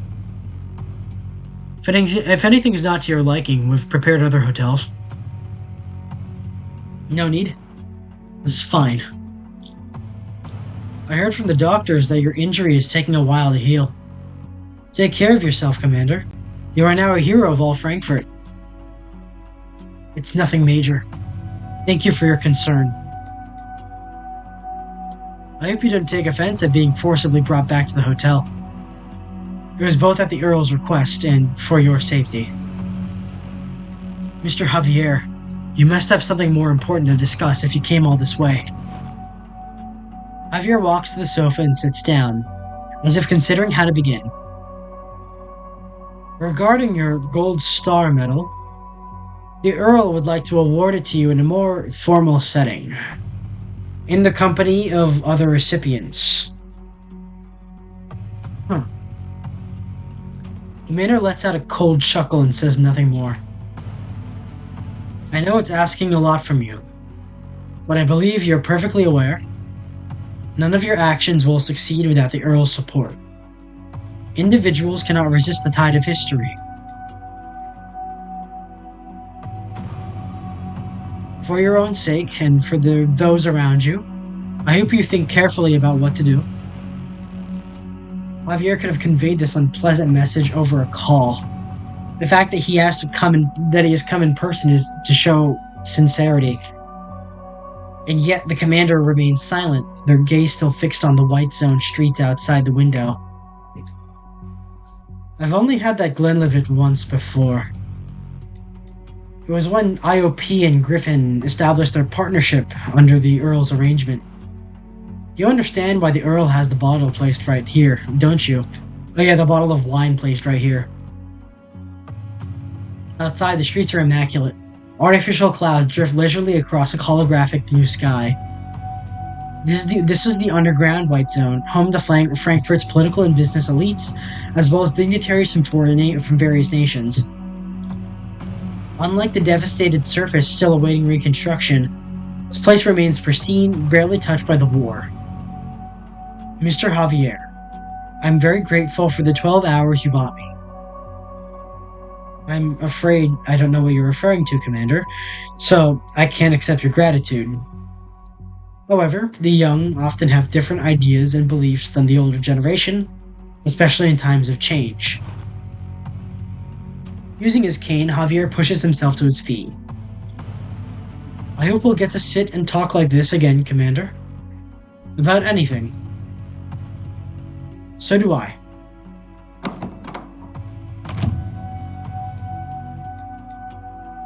The commander falls into a long silence after Javier leaves. These days, they find themselves in an unusual position where they're unable to move freely as they once did. And such a position is well suited for thinking. Quiet, effective thinking. Oh my, don't tell me that actually got to you. The tablet lights up again. The commander ignores Dandelion's teasing, continuing to mentally map out their next steps.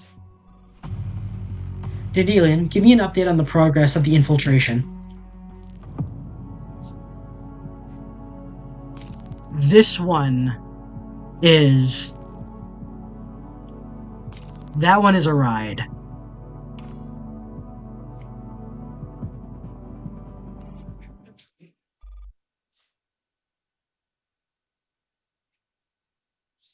Let me put on something. Hold on, give me a second.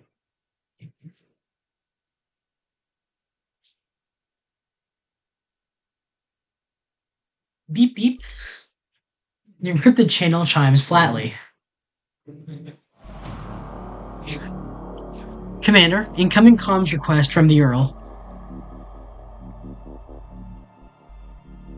The commander falls silent for a moment, as if keeping their emotions in check. Patch it through.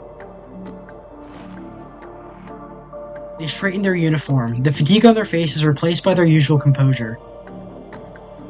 Turning to the terminal, a figure appears on the screen, familiar yet somehow distant now. Sir, do you have instructions?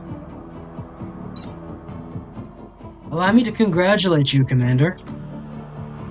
You have brought honor to yourself and G&K in Frankfurt. The Earl's voice is as steady as ever, betraying nothing. Thank you. Are there any details regarding the mission that I should be aware of? The commander emphasized the word details. Oh. You know, hold on, let's restart again, past the infinite darkness.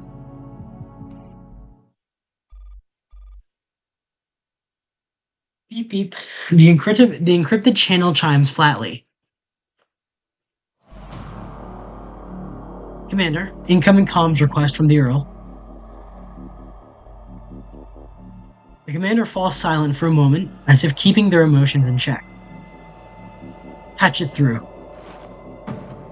They straighten their uniform. The fatigue on their face is replaced by their usual composure. Turning to the terminal, a figure appears on the screen. Familiar yet somehow distant now.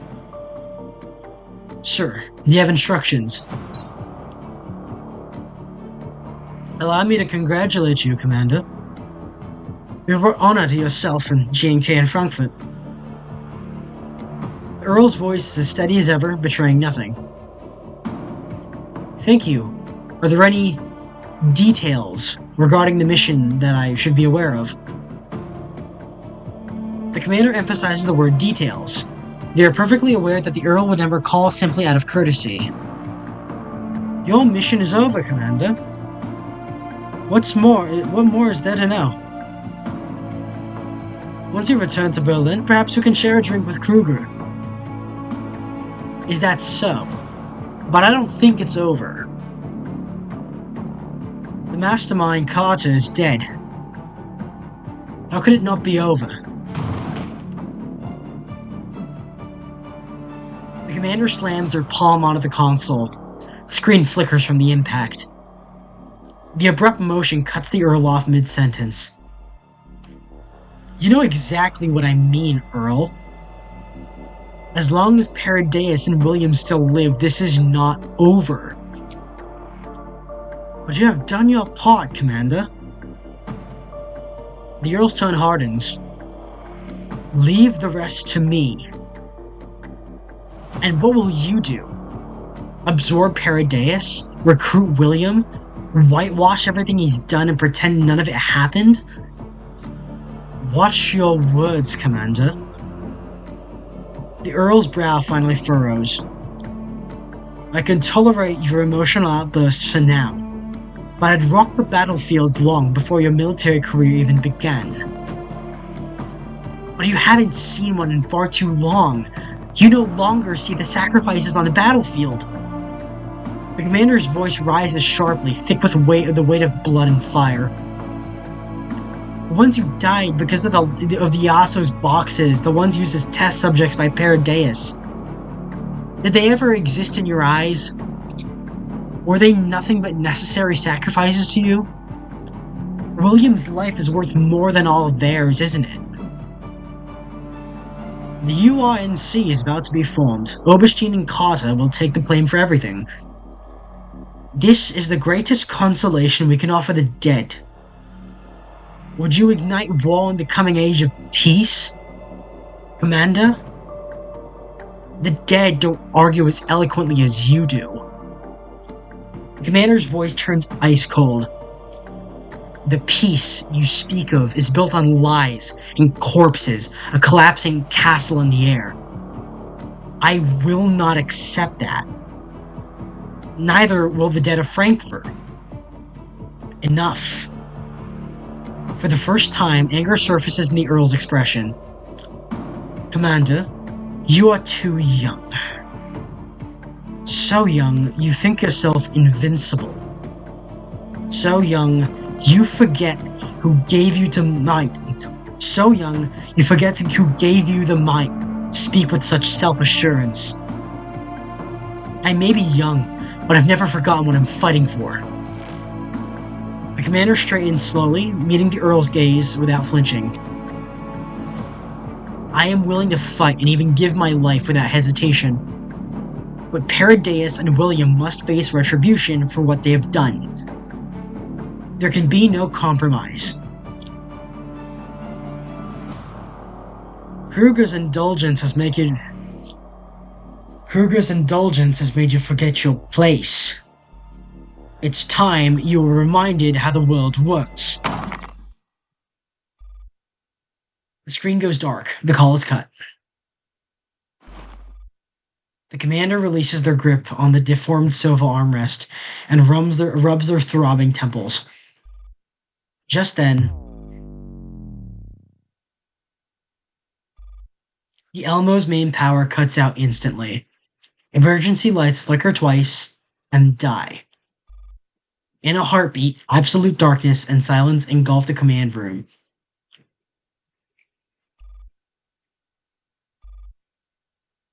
Commander, the power systems are completely offline. Auxiliary power is locked by remote authority. We've lost control of the vehicle. Anything else? Huh. Every T-Doll manufactured by IOP has been forcibly shut down. I can't reach any of them. Give me Javier. And send a general call. Assemble everyone we can still reach in the ops rooms. Holographic projection on the communicator flickers to life. Javier appears, his expression wary. Commander, I wish we were meeting under better circumstances. So you know that's happened. The Nidhogg Protocol, as Kruger mentioned it to you. The what? The ultimate failsafe within the IOP G&K framework. Once activated, all cooperation between IOP and G&K will cease. This protocol will shut down all IOP-made dolls. It will forcibly revoke your command authority. So it's been activated. Not a question, just a statement. Javier sighs. Technically, I should have been the one to execute it. I tried to contact you right after your call with the Earl, but the Earl beat you to it and gave the order himself. Looks like I've properly pissed him off. The silence on the other end of the line is answer enough. I just hope you'll cool your head, Commander. I've watched you come this far, and I know how hard-won your achievements are. Considering the current situation, going back to the Neo-Soviet Union may be the best move now. Even if I have nothing left, I will never give up the hunt for William. Someone has to do it. And right now, that someone is me. I don't want you doing anything foolhardy, especially when I can't help you. However, I can see that nothing I say will change your mind, just as nothing will change the Earl's. Take care, Commander.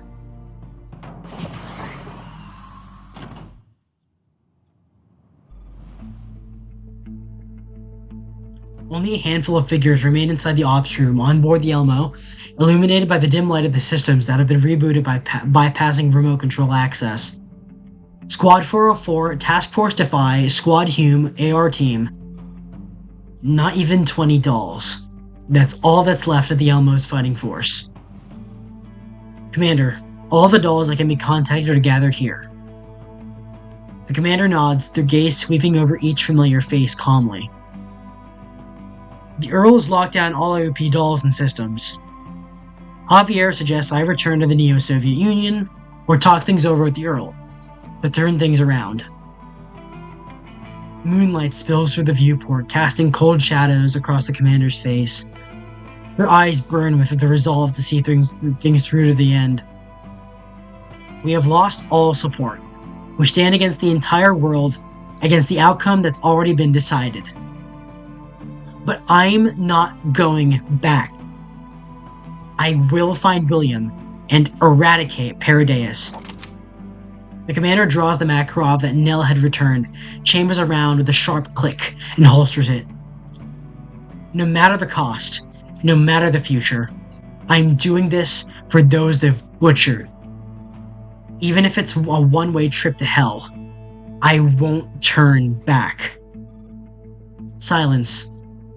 Then the dolls answer the commander's declaration with resolve in their eyes. The AR team will always fight at your side, even in hell. I promised 15 would crush Paradeus. Save us a seat on that ride. I can't let you run off to hell without your unsettled debt, so count us in too. Hey Dantiak, it's Leva again. Whatever your decision is, we stand with you. I said I would bear witness to your ending, so I will watch you as you journey to hell. You lot. This might be my last mission. And even if we win, there won't be any real victors. Then we must make sure the operation plan is watertight. Hell's already pretty overpopulated. Let's send them ahead. Watching the dolls discuss how they should proceed, the commander knows what this signifies. Trust and a vow to live and die together.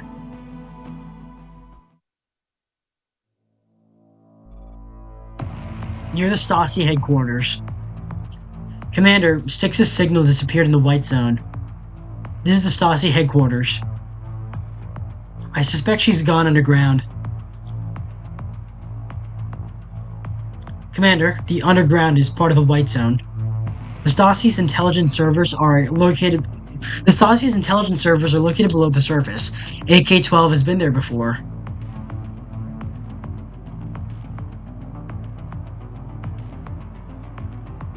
"45 and 9, handle the access."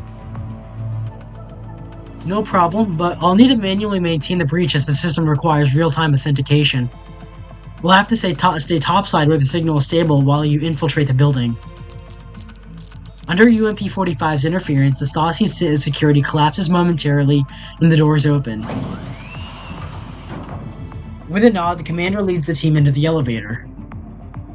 I'm counting on you for the rest of the operation. Catch you later. UMP-9 rushes forward and gives the commander a bear hug, forwarding back to join UMP-45. Stay safe, Commander. We've done plenty of legwork for you, Commander. What's one more thing? The heavy metal doors slowly close, leaving the UMP sisters on the other side.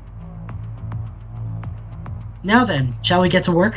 I don't want to miss the final showdown. You bet.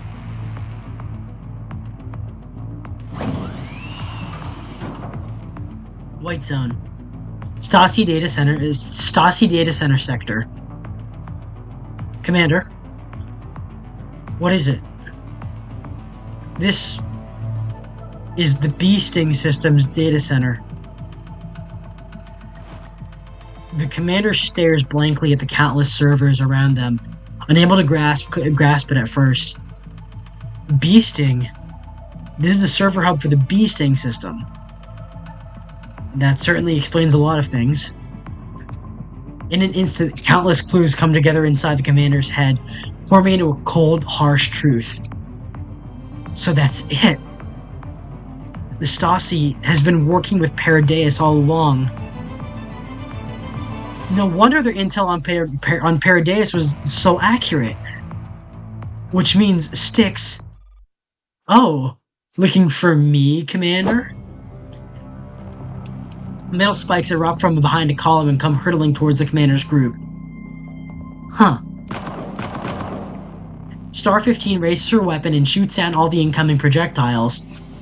The more metal spikes come flying straight towards the commander from the pillar on the opposite end. Clang, clang, clang. AK-15 steps forward and intercepts all the metal spikes with her bare hands. They don't leave even a scratch on her. Show yourself. Ooh, you really are the ace of Task Force Defy. Impressive. Styx slowly steps out from the shadows behind the pillar, followed by several black and white Nidos. She idly toys with a strange, shimmering whip in her hand. Commander, I didn't expect you to actually come. However, Father has more important matters to attend to. He has no time to entertain an uninvited guest. You all, go. No, that won't do. HKG-11, who has been tense until now, somehow regains her composure. The usual drowsiness in her eyes is gone, replaced by an uncharacteristically cold edge.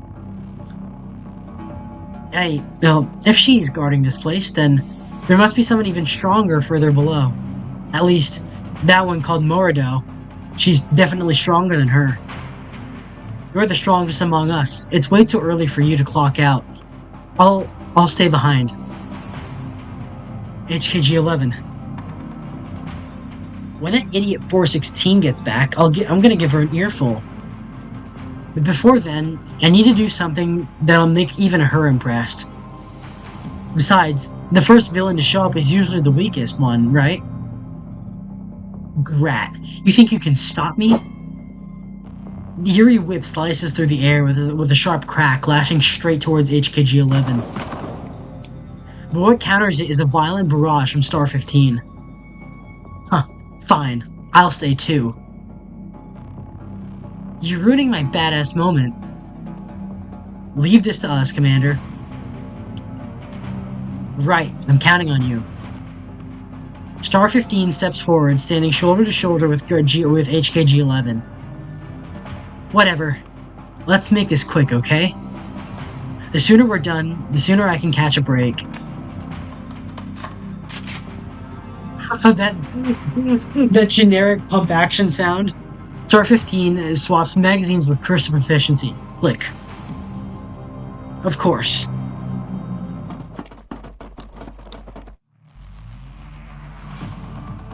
Deeper within the white zone.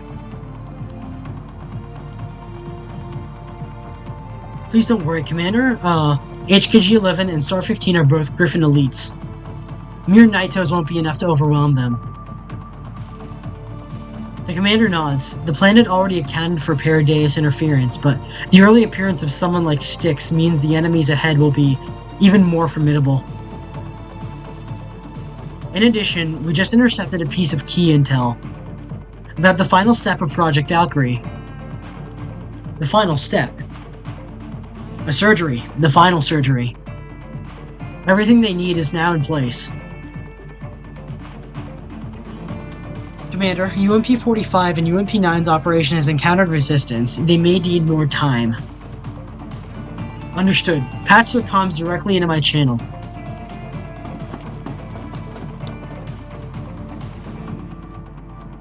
Deep within the white zone, a narrow corridor stretches into darkness.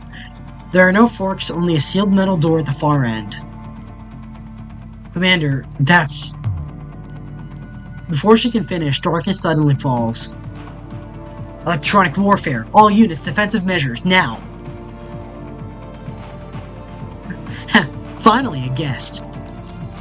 AK-12, already cloaked, intercepts Brahm's, AK-12, already cloaked, intercepts Brahmid's electronic attack and instantly drives her blade toward her. Bang, bang, bang. With infrared vision, AN-94's gunfire is already locked onto the target. Bramid leaps back, evading the barrage, retreating to the standard Nitos lying in ambush near the door. Looks like it's our turn to shine. Commander, leave this to me in 94. Keep our commander safe. AK-15 nods, her gaze unwavering. AK-12 lightly fist bumps AK-15's chest armor as a wordless farewell. Brahmid does not stop them. He simply watches the commander's group as the commander's group advances down the corridor ahead. Brahmid, you seem more pliant than the rumors suggest. I thought you'd try to interfere. Don't misunderstand, AK-12. Opportunities to have some fun with Defy alone don't come often. And interfere? Why would I do something so gentle? Brahmid stretches, then licks her lips. I'd really like AK-15 to see the way you kill yourselves later. AK-12's eyes snap open. Now that sounds more like what I've heard. In that case, I hope it can last long enough for this to be fun.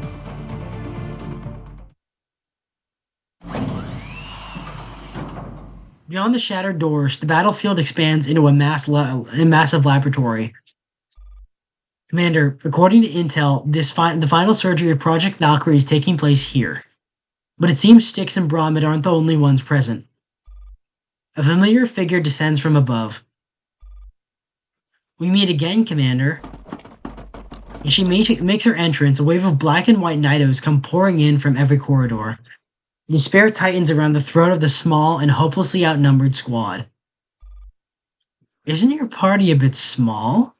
What, has the Great Griffin already disbanded? The commander's expression does not change. Their gaze doesn't even linger on Moradau. It passes straight through her, locking onto the deeper corridor behind her. The man is down there. Moradau thinks she understands this Griffin commander, hailed as a hero. Brave, composed, kind, even every positive adjective can be used to describe them, just like Angelia. But the commander has changed. Those eyes are filled with raw, unmasked hatred and murderous rage. You done? The commander speaks quietly, but the words chill even a veteran like Mordo. Go. The moment the command is given, AK-15 launches forward like a shell. Her punch crashes down like a battering ram. Mordo barely manages to block the attack with her mechanical claws. AK-15 pivots instantly, her kick slamming into Mordo, whose mechanical claws are just a little too slow to deflect it properly. Even though the kick does not land with full force, it's enough to send her flying. AK-15 glances back at the commander, awaiting their order.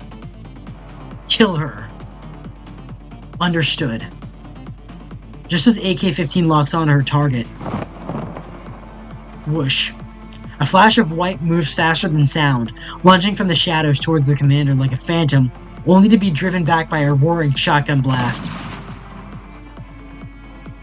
Huh. Curidaeus rats. Think you can strike now that AK-15 is occupied? You really don't take me seriously enough. Oh, it's her. Is now the time to make her entrance, Commander? All yours, Stevens, M520, AR-18, send that scurrying white rat to hell. Roger that. Ro and Sop, clear the path forward. Yes, Commander. No problem. I've been itching to tear them apart. The sound of gunfire, explosions, and tearing metal weave together in a chronic. Okay. The sound of gunfire, explosions, and tearing metal weave themselves into a chaotic cacophony as the laboratory becomes a merciless grinder. At first, the dolls manage to hold the line with their excellent performance on the battlefield. The overwhelming numbers cannot be overcome by skill alone. One by one, they're wounded.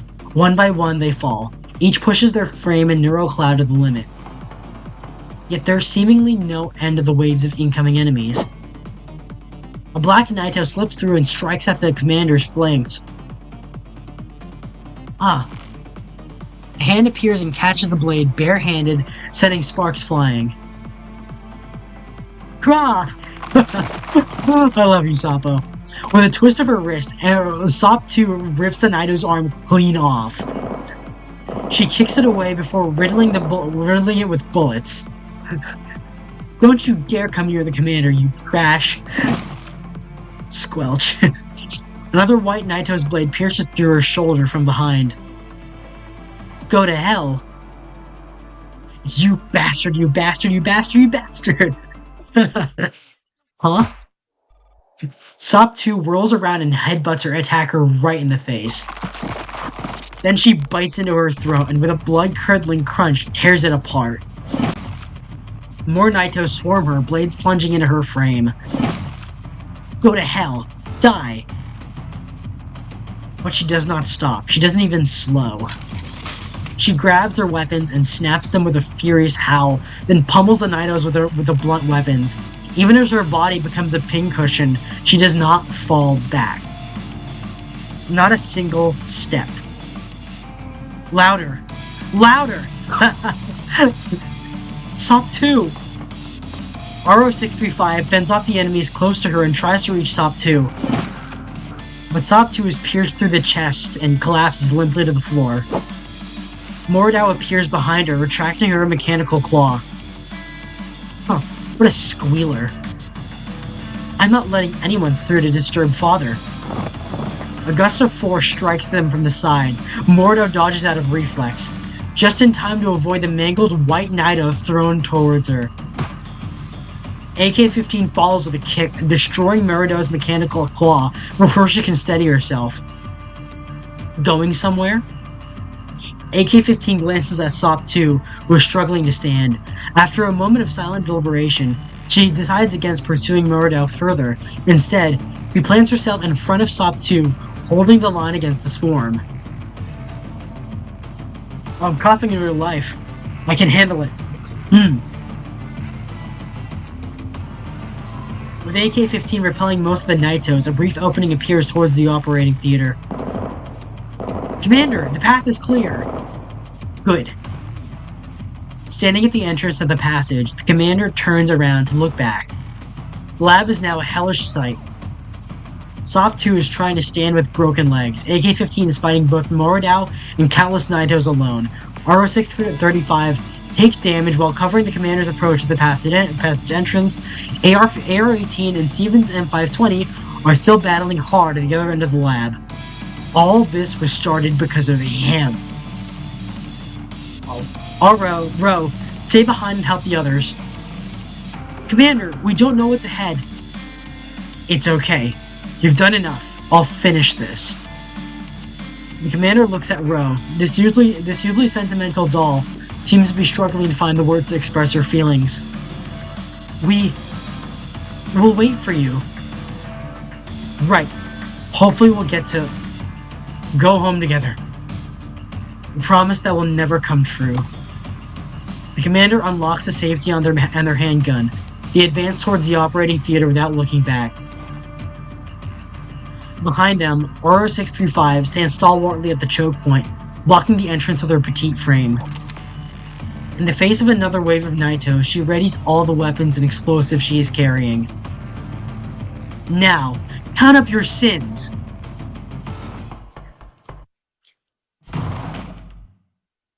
The commander goes down the passage filled with smoke and littered with corpses, and kicks open the door at the end. The lab reeks of disinfectant and blood. The man has his back to the commander as he slams his fist angrily on the operating table. Why? Why did it fail? Why did it fail? It should have been flawless. Why won't you respond? William. On the table lies a familiar figure, but she appears to be utterly lifeless. Where did it go wrong? Should I have done the wedge differently? William paces over to a chair and slumps into it. He grabs his hair in despair. That face, that expression, he behaves as if all creatures, big and small, must obey him. I think this is from what I remember, I think this is a Judge Holden reference to Blood Meridian. It's nauseating, aggravating, infuriating. The commander's last remaining thread of reason snaps in a blaze of hatred. William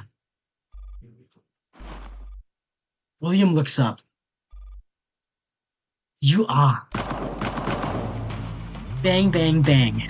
No words, no verdict. Only gunfire spews on the commander's Makarov. Fling. The bullets are deflected mid-air by two black Naitos that appear out of nowhere. Bang, bang, bang, bang. The commander reloads without pause. That's a hard thing to do with like a heel release mag, like a Makarov. Then keeps firing relentlessly at the parts of William's body that the Naitos cannot defend. Bullets whiz through the air, grazing William. One of the Naitos throws herself over him to shield him completely, while the other lunges at the commander with sharp blades. Roll, shoot, dodge. The commander fights with everything they have, pushing her human body to its very limit, but is still overcome by the black-clad figure. Their pistol is knocked out of their hand, and they're pinned securely to the cold, hard ground. What a nuisance. William kicks the Naito, shielding him aside impatiently. He slowly climbs to his feet, walks over, and peers down at them. You came all to kill me. You shouldn't have any dolls left. He pulls out the commander's communicator and scrolls through it. Ah, I see. Handful of non-IOP stragglers. But you honestly think you could come after me with just this lot? That's a bit insulting, don't you think? I've always been interested in you. Care to discuss the new world with me? I'd love to hear what your corpse has to say about that. The commander looks up defiantly, the fire still burning in their eyes. And how are you going to kill me? With those broken dolls of yours? You're nothing but vermin feeding off my brilliance. You've won a handful of honors and achievements, and now you consider yourself my equal. Let me read that again.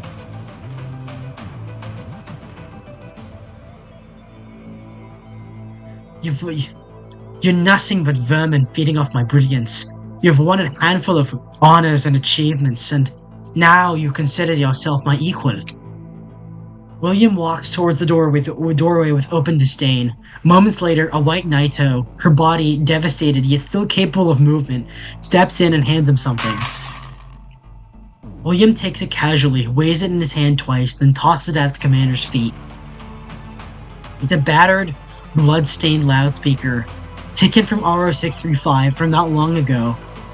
It's now warped beyond recognition, smeared with enough blood to tell the story of the brutal fight its owner had just endured. Your little hero, let's pretend, ends here, Commander. I don't have time to keep playing games with you. She's waiting for me.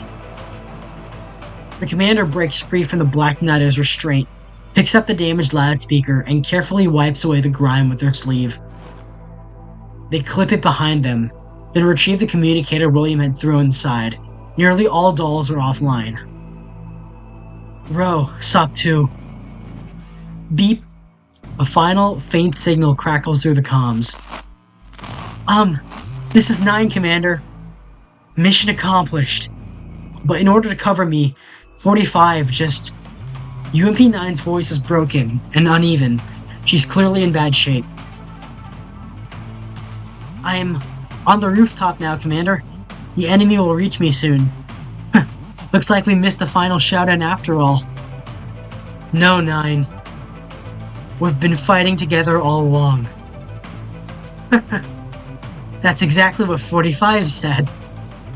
The sound of a door being stormed and the chaos that ensues can be heard from her end.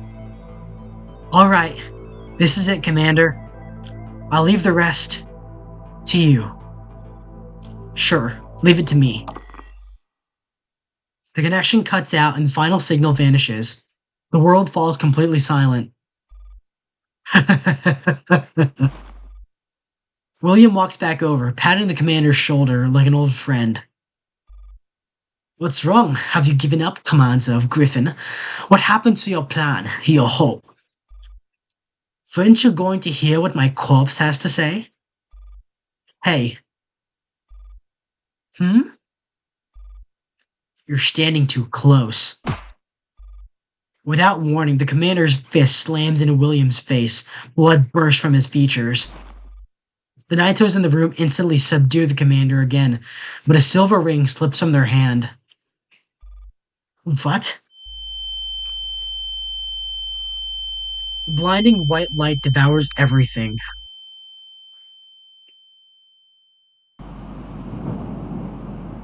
On the rooftop of the Stasi headquarters, violent tremors surged from deep underground, as if the Black Dragon Nidhogg had broken his chains and began tearing at the roots of Yggdrasil.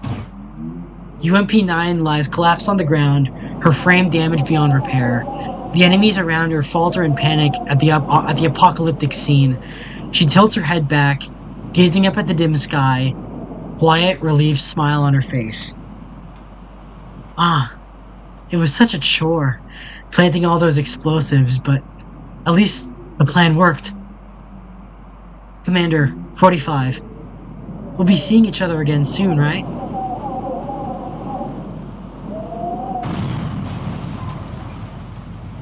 Seconds later, the Stasi headquarters erupts in a massive chain explosion centered on the elevator shaft. Flames surge upward from below like Surtur's sword of fire, devouring floor after floor, turning the entire building into a towering inferno before it collapses in a thunderous roar. The order of the old world, along with all its sins, is reduced to ashes. The flames of annihilation rise into the night like a brief, dying sun. All of Paradeus and the Stasi secrets, along with the remains of those nameless heroes, are buried forever beneath the ruins.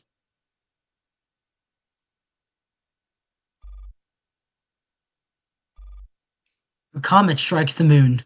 A white rainbow pierces the sun. You have never lacked dignity or courage. For your ideals, no matter how thorny the path ahead, you press forward without hesitation. The idea of practicing prudence and self-preservation seems almost like a luxury you can never afford yourself. Like Icarus flying towards the sun, like Achilles charging into Troy. However, however, dying for one's beliefs is easy. Living according to them, that is far harder. You should not have met your end here in such a careless exchange for a life unworthy of your sacrifice. Nevertheless, I'll remember your epitaph. Life is so short. You only have enough time to become a brave soul. Bad ending number 1. That is not the true ending, but it could have been one. That was, in fact, quite a ride. But we're not done yet. We have a lot more to go. Achievement point. 2064. White Zone, Frankfurt. Several weeks after the Battle of Frankfurt, the buildings damaged in the war still linger across the city like scabbed over wounds. Careful, the base of that crane is unstable. Don't try to lift that much at once. Got it. You stay back. No telling what's buried under the rubble. They dug up an unexploded bomb while clearing the streets in Mainz the other day. Lucky it didn't go off. Construction workers move through the streets and alleys, preparing for the city's reconstruction. They are tasked with clearing every scar, and scars, by nature, can always split open again without warning. Lift! As the crane carefully hoists the heaviest steel beam from the collapsed structure, 2 gray bodies beneath it send a chill down the workers' spines. My God, how did these get missed? They are children, judging by their size. They cling to each other, their lives taken by the flames of the explosion. The older one holds the smaller tightly, an act of kindness and courage preserved in their final moment. Stop. Call the police. I can't handle this. Police? I thought I saw them nearby just now. Those guys, they're no police, that's the army. Those Soviets, how long are they planning to stay on our turf? Aren't they all under that URNC now? Who knows what they're up to? Hopefully this doesn't mean more trouble. No idea, but I've got a bad feeling. The war's over, but life hasn't gone back to the way it was. They glance again at the bodies hanging beneath the crane. Victims resemble a charcoal sketch brought into 3 dimensions, frozen amidst the ruins of the aftermath.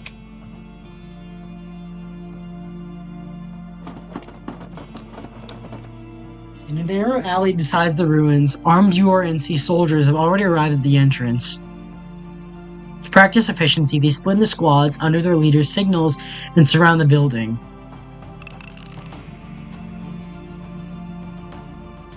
On a rooftop not far away, 2 figures observe the scene. Hidden perfectly in the shadow beneath a water tank, they appear like discarded fragments of the structure itself. They're concentrating their forces here. Looks like they're preparing for a full-scale sweep. No heavy weapons spotted yet. 404 should be able to break out even if surrounded. That would have been true before. Don't forget, they've lost their most important asset now. It might not matter to you, but 416 is their indispensable blade. Let's rendezvous ahead of time. You have to make sure the item gets delivered to them safely.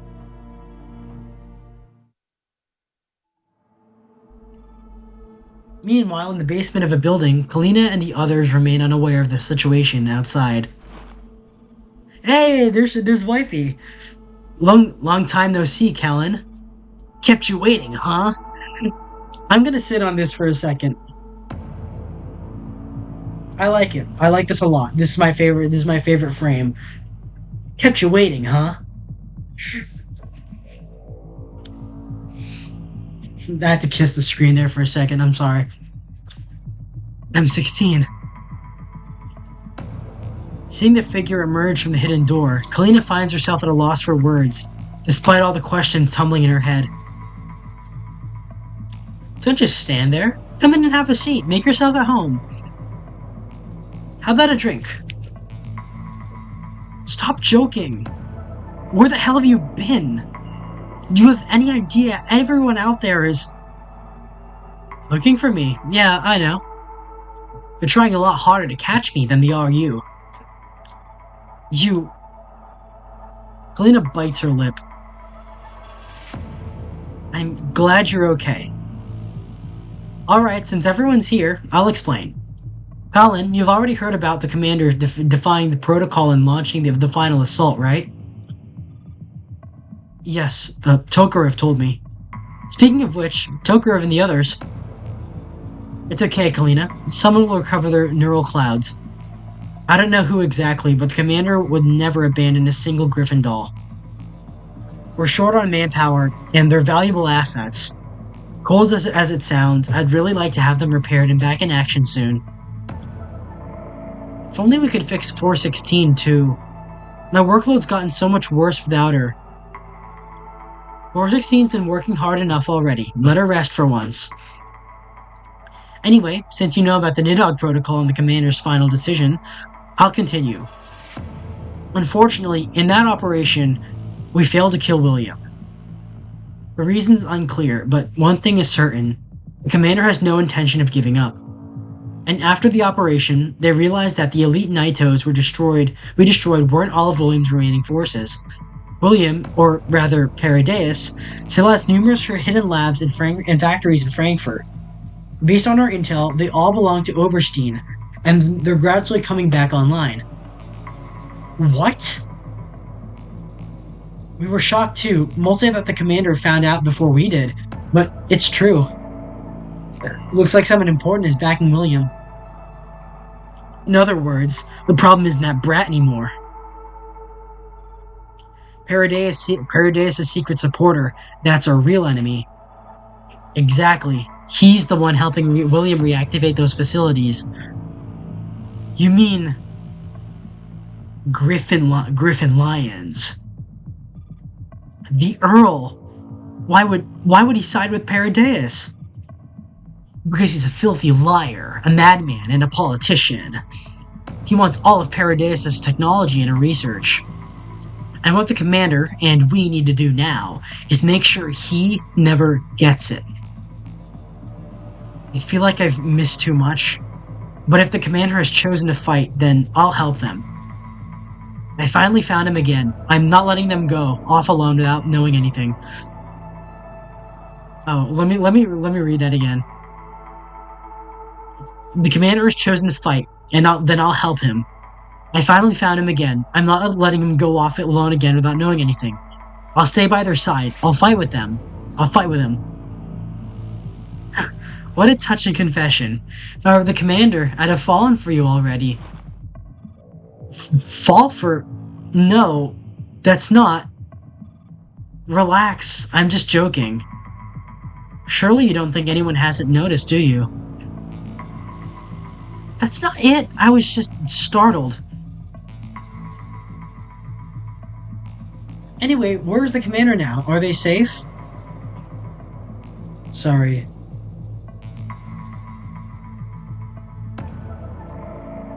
As the hero of Frankfurt, they're under heavy protection. We're actually the ones in danger here, not them, not him. Yeah, your NC forces have been chasing us non-stop. We've been on the run every day. I can't even remember the last time I slept properly. Just then, a rhythmic knock sounds at the door. Kalina tenses immediately. Who is it? Relax, that rhythm, it's one of ours. Good evening, everyone. Unfortunately, you'll need to move again soon. You're Miss AK-12, but weren't you... Long time no see, Kalina. I'd love to catch up, but there's no time. Your NC forces are moving in. That soon? We just shook them off, didn't we? I can't walk anymore. Someone carry me, please and thank you. They're the URNC's regular army units. It won't be easy to evade their search. We'll have to keep relocating. Understood. Get ready, 9 and G11. Also, take this. AK-12 hands Kalina a communicator. What's this? That's what I came to deliver. A certain mysterious figure relaying the commander's orders will use it to contact you with further instructions. He seems like a nice guy, but best not make him angry. Achievement point. Alright, and then still a cadente.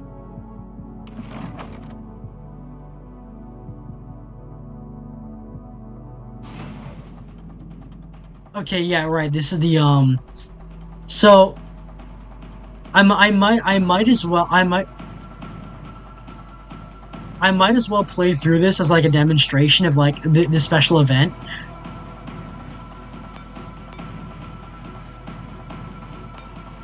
I might as well play through it.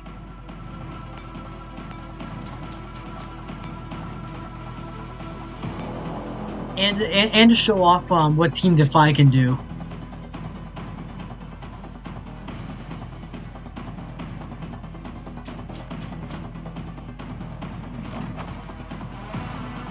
And the best part here, these are the regular German army that we're fighting. If you notice anything about them, these are the regular these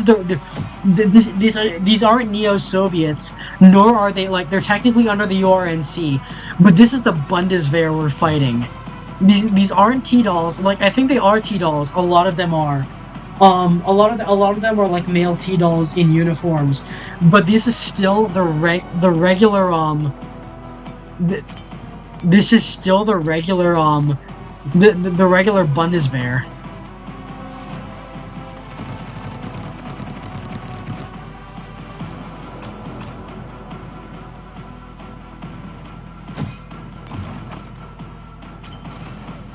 And then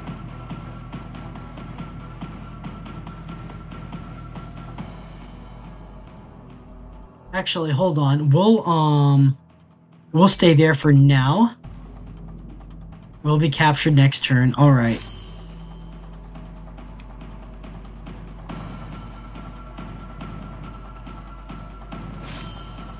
All right, let's go.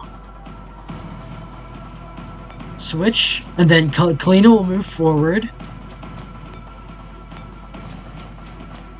Okay, throw Goliath, command active. Okay, there we go. That's down. Then Defy.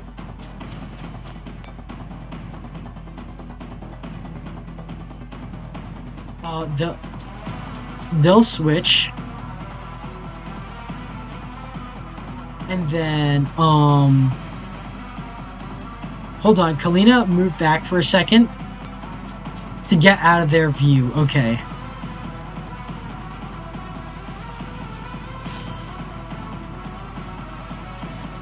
Okay, your NC is moving in slowly, but we can in fact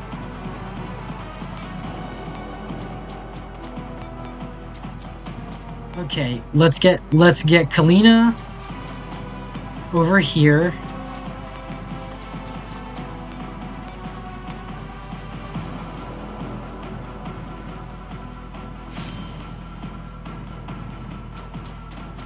They're gonna engage that, and then okay, so so AK-15 took some damage, but wasn't much of a fight, which is the fun part. It's not much of a fight. Clear that.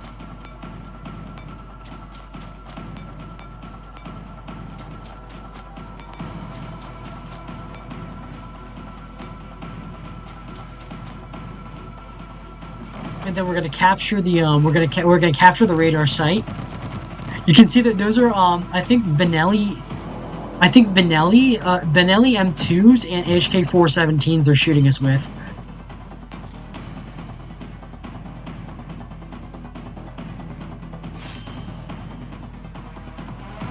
We avoided their most of their mech units.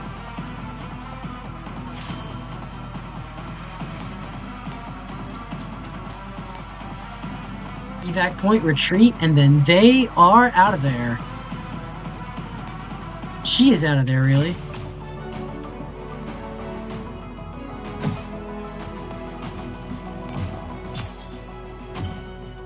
Quantum. Oh, so we do get more quantum residue from playing through this. Quantum. 14 days, 16 hours. Oh, hold on. Let me check off on something. Is that silent sand table or quantum fluctuation? 6 hours, 23 minutes. Okay, so achievement points, Delicadente. Let's do. Oh, I'm like, for those who don't know, Cowboy Bebop is a very major anime for me. Hold on, let me check chat again. See if anyone's been posting. Boop, 92,000 combat power. Well, that escalated. Yeah. It is quite the advancement. Live chat summary on. These two are story missions. Smile at You, The Seed, Vision of Youth, Return to Patriotism, Coming of the Promised Day, and Good Morning Again. Okay. This is gonna be another ride, okay? This is gonna be another ride. This is a flashback, okay? This is for reference, this is a flashback. Hold on, let me check if anyone's actually watching, because it's reporting it as 0 viewers. Oh, it's, so YouTube says 0 viewers and Streamlabs says 4. There's always like an incongruity between them. I arrived at the airport not long after finishing my meeting with Mr. Kruger. A quick glance tells me that the AR team is already assembled, along with all their necessary supplies. However, I look around. The lively girl who should be present is nowhere to be found this time. Something feels missing. The night sky today is exceptionally clear. For some reason, a night like this feels perfectly suited for saying goodbyes. Commander, what's this mission about? A bright, energetic voice snaps me out of my thoughts. I compose myself and turn around.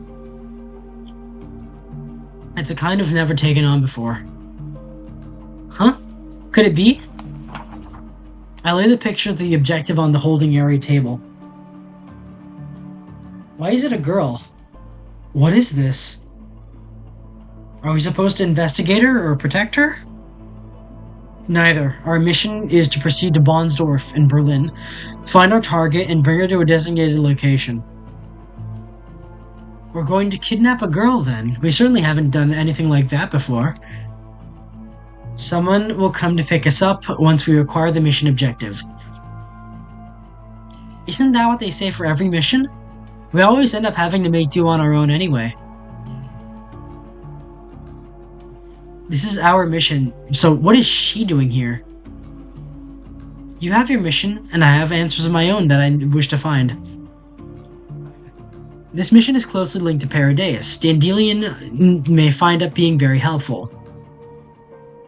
Dandelion stands behind the AR team, ignoring Star 15's icy glare.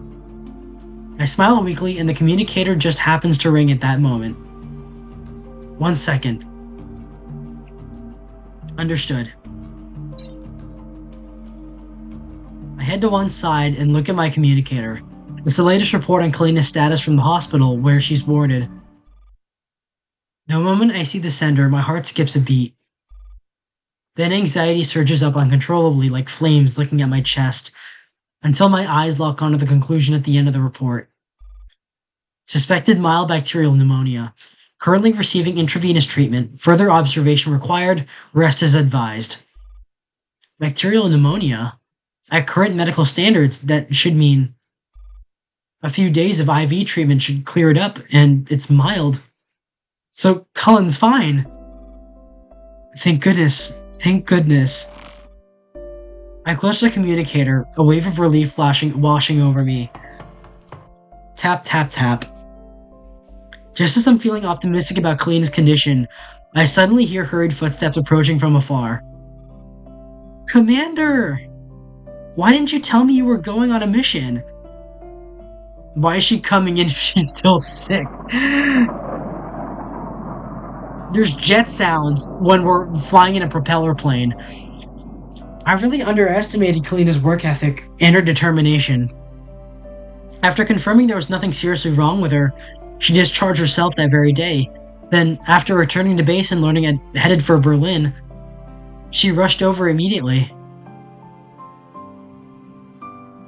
How could you go without me, Commander? Honestly, after everything we've been through, missions like this no longer faze me. Still, Kalina's arrival brings me a sense of reassurance. And it's not just me. Everyone from the AR team and Squad 404 seem more at ease with her here. We all know this trip to Germany is a true venture into the lion's den. Compared to the straightforward gunfire of past enemies, facing an unknown threat like this keeps us constantly on edge. Kalina's presence eases that tension, and the atmosphere lightens. Sometimes, it almost feels like we'd never left the base. It's not because she doesn't understand the situation. On the contrary, I think she amps up her bubbliness deliberately. No matter when, she knows exactly what we need. This sense of normalcy is exactly the support we need right now. And with her here, in certain situations, she's even more helpful than I am. For example, who are you people? None of us can calm the panicked girl. You're not human. What are you going to do to me? Did they send you to capture me? Maclean takes out a small knife, but her hands are shaking from fear. Once she realizes the dolls are not human, she grows even more terrified of us strangers. Stay back. Don't touch me. I won't go back with you. I'll never go with you. Calm down. Please. Please calm down, my lady. We're not bad people. Look, I'm not even armed. I'm just an ordinary human, see? Lena approaches her with her warmest, most reassuring smile. Neither a soldier nor a T-doll, she looks even more fragile than the girl herself. Among all of us, she's the one who inspires the least suspicion. I notice Sop 2 is already circled behind Maclean, but after a brief moment of hesitation, I shake my head slightly. Who exactly are you? We're the good guys, though I know that doesn't sound very convincing. But we really don't intend to hurt you. Look, we have all these T-dolls, all armed. If you wanted to do something, I wouldn't be the one talking to you, right? But I know you're scared. After all, what those people just did to you was horrible. The commander couldn't stand it any longer, so he got you out of there. Belinda's words seem to have triggered Maclean's memory, and her face turns pale. But her thoughts also begin to settle. It's all coming back to her now. It was me who got her out. They're still chasing us, you know. You don't want to be caught again, do you? But don't worry. Helena steps closer again, gently taking the hand that grips the knife. Maclean startles, but only out of fear that she might accidentally hurt Kalina. We'll be fine with the commander here. Even if the sky falls, the commander will hold it up for us. Commander? Say, how long were you planning to keep chatting? Did you forget we've got pursuers behind us? Right, we'll talk somewhere safe. If you're willing to trust us, please come with us. Maclean's gaze shifts between Kalina and me. In the end, faced with Kalina's irresistible smile, she nods.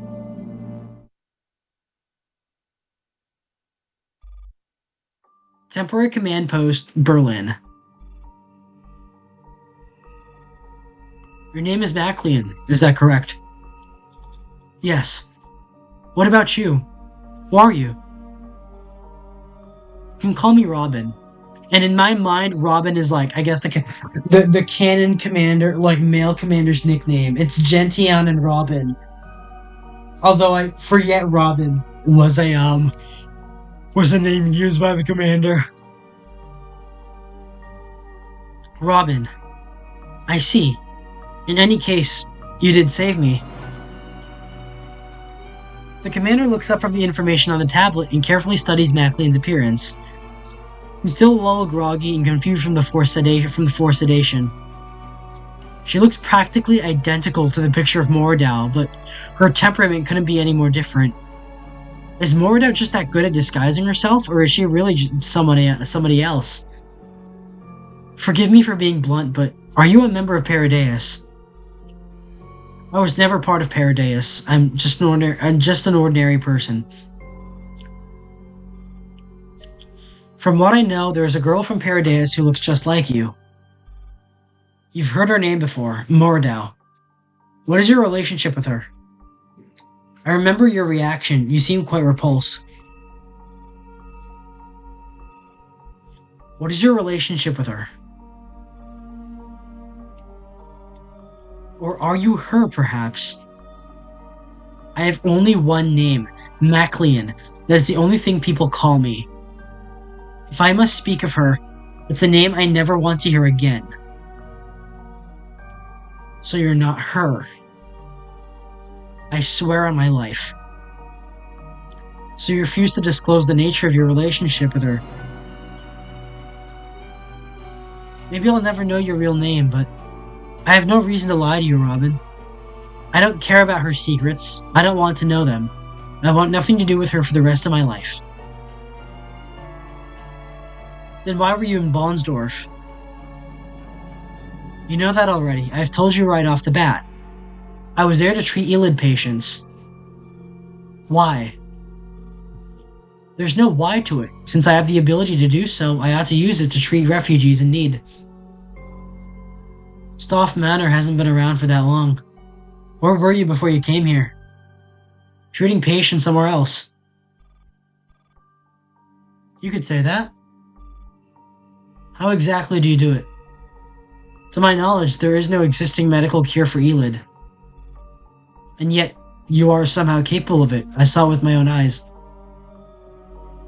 If all you want from me is information regarding the cure to Elid, then you can just bring the patients to me, and I will save them.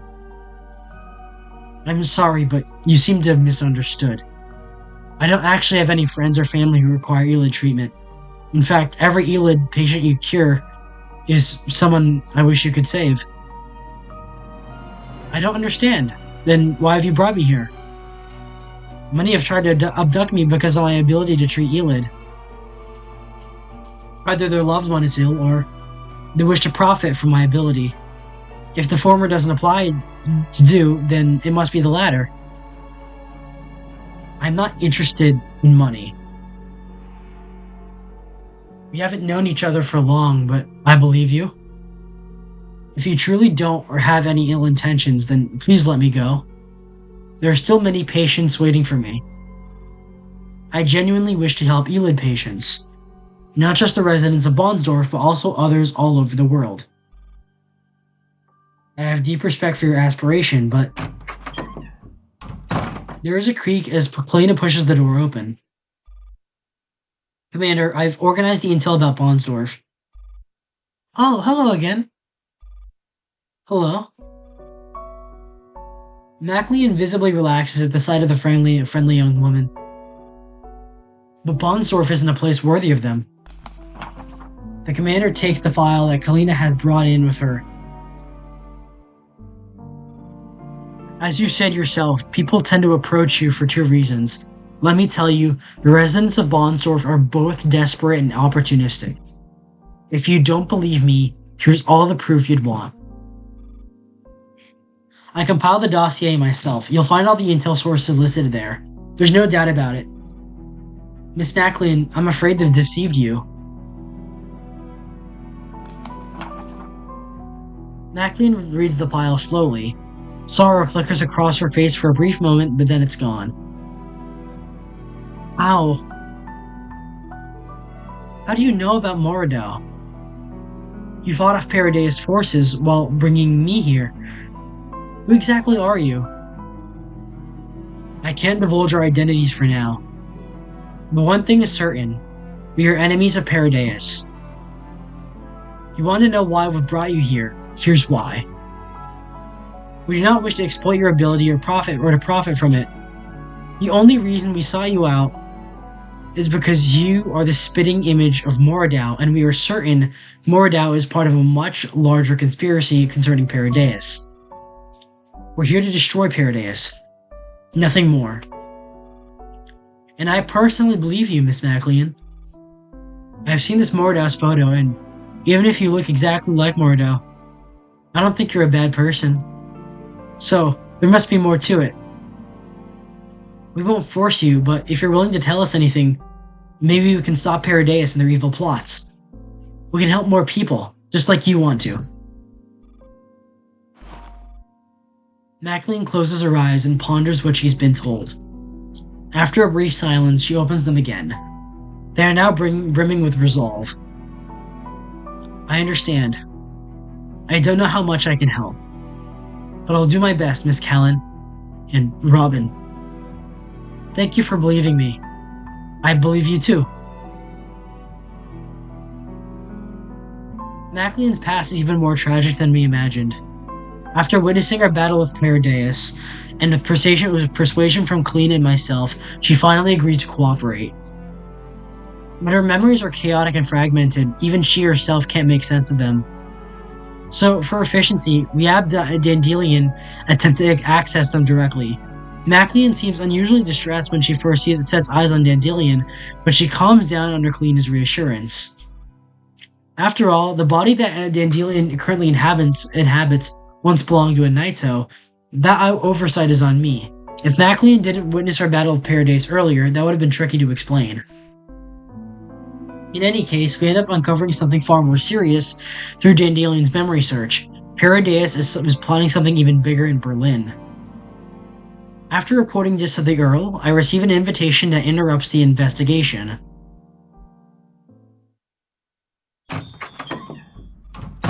That's a good background.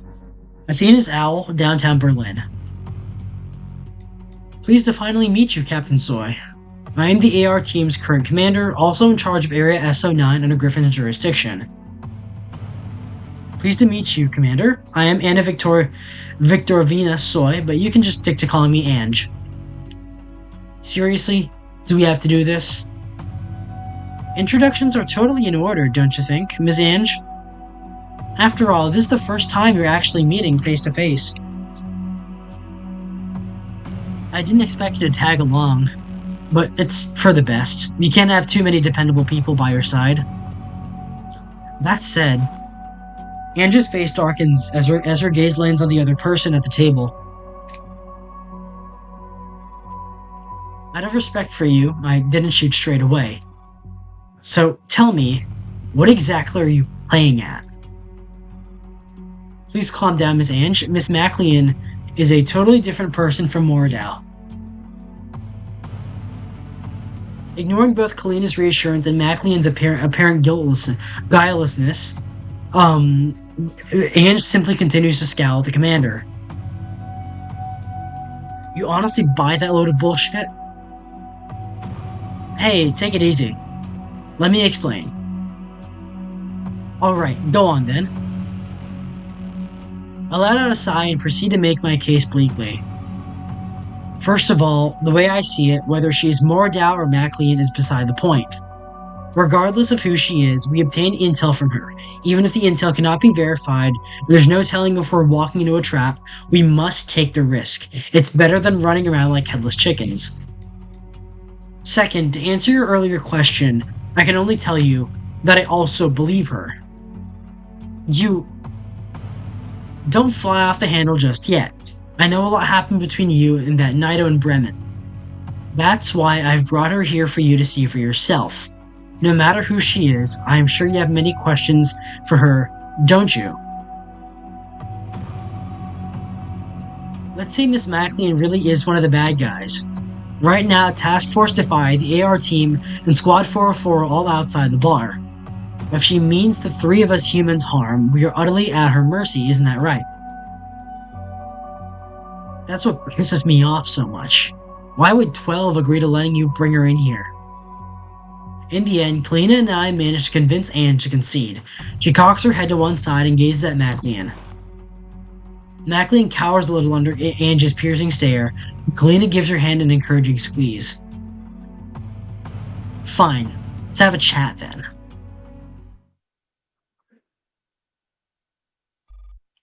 Berlin prison. How are things on your end? Almost all sorted. Is Defy done as well? Yeah, they've cleaned up pretty much everything. This should be the last. Right. I nodded and let out a sigh of relief. Robin, I'm so grateful for your and Miss Ange's help. If it weren't for you, I can't even imagine. Maclean walks up to me and Ange without thinking. Ange clicks her tongue in annoyance, making Maclean flinch like a spooked cat. Miss Ange, you scared Miss Maclean. You still not believe her at this point? Huh. I honestly find your attitude mind-boggling, Commander. If you were a special agent, you would have died long ago. So what if you turn out to be right this time? You may not be so lucky next time. Keep up a healthy dose of suspicion and skepticism. It'll prolong your life. And as Bond says, it's no way to live. I'm sorry. Don't make pointless apologies if you've done nothing wrong. Ange walks away from Maclean, leaving her to ponder the remark. I watch Ange as she lights a cigarette off to the side. He seems a little morose. Not that I don't understand how Miss Ange feels, but I also sympathize with Miss Maclean. It's okay. Miss AK-12 told me a little about what happened in Bremen. It did sound like something Moridow would do. It's only natural that she loathes me, having suffered at Moridow's hands. That's not true. You had absolutely nothing to do with that. That's not true. You had absolutely nothing to do with what Moridow did. I don't really understand what's the relationship between you and that Moridow. But it doesn't matter if you're sisters, clones, or even mother and daughter. You are not responsible for someone else's wrongdoing. You are your own person. You think so? Yes, so don't let it bother you. In fact, Angie's already convinced that you're not Moridow. Well, that's just the way she is. Yeah, that's just the way that I am. Deal with it. Ange may be standing away from us, but she has clearly heard every word of our conversation. She pipes up a little exasperatedly, as if in rebuke or maybe just a gripe. Helena sticks her tongue out at Ange. Then she exchanges a look with Maclean and winks at her. Even though Ange's stance is not really softened, Maclean can't help but let out a soft chuckle.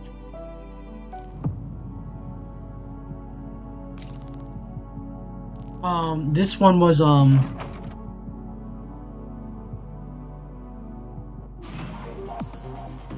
yeah, we already did this one. We already ended up doing this one. I've got enough dolls in the hospital. A smile at you. Hold on. EX mission. Attempt 2. Let's go through this real quick. I might do this on my own later. Let's continue on with the story, because there isn't any significant one here. This is where it starts to really hurt. Okay. Vision of Youth, Return to Patriotism, Coming of the Promised Day, and Good Morning Again. We're gonna leave off there because that's as far as I got. Quantum Fluctuation. The Real Folk Blues Part 2. For those who don't know, the Real Folk Blues is the theme song for Cowboy Bebop, and it forms the basis for the song "See You Space Cowboy." I prefer "See You Space Cowboy" from like a lyrical standpoint, but the Real Folk Blues is really it's the one that isn't sad, which is ironic because this is like a sad ending for a lot of characters. Yuzhong, like, besides copying Kojima a lot, like very like explicitly, because Girls Frontline is really meant to be a spiritual successor to Metal Gear Solid. For those who can't tell or don't know, like, I've compared it to Terminator because of like the T dolls being like basically Terminators. It's a reconstruction of Terminator. It's a reconstruct like it took inspiration from like series like Stalker, especially with like the post-apocalyptic elements. But the two biggest elements that are like influential to it are Terminator and Metal Gear. But Yu Zhang, cultured man as he is, and I'm like genuinely like one of the coolest video game writers out there. He's the one guy that I'm not mad at for also watching Cowboy Bebop and interpreting it the way he does, because that anime is something very special to me, and I'm glad it's something special to him as well. Anyways, because of MacLean's presence, Ange and I end up operating together most of the time. The conspiracy hidden within MacLean's memories threatens the safety of millions in Berlin. After learning the details, Ange naturally cannot ignore it. But in truth, she is also pursuing another lead of her own. She never lets up her investigation into Dr. Gray, all while working with us to dismantle the bombs scattered across the city. Her methods are extreme. Extreme enough that even I find them hard to stomach. I try to persuade her not to rush. Thanks to MacLean, we've already grabbed hold of Paradise's tail. If we keep pressing forward, well, they will eventually slip up. And sure enough, we trace everything back to that familiar mansion, and inside, we find a name we all recognize.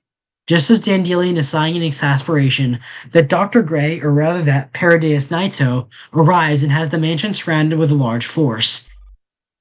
Fortunately, through Ange's and my joint efforts, we managed to break through.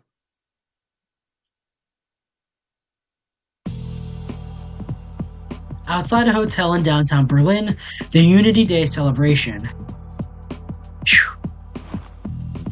I take a deep breath, still feeling tense. The tie of my suit is pulled too tight, making my neck uncomfortable. Oh, I've been there. Flatter. As I fidget awkwardly, the rear door of the van swings open and a familiar figures step out. Speaking of the James Bond game, we've got Agent J here. I've got things covered here. You're really not going in with them. No matter how I disguise myself, there's no way I can blend in with the waitstaff. I'll leave that to the young ones. Oh yeah, because she's a hag. You say that like you're an old granny. You're still young too, you know.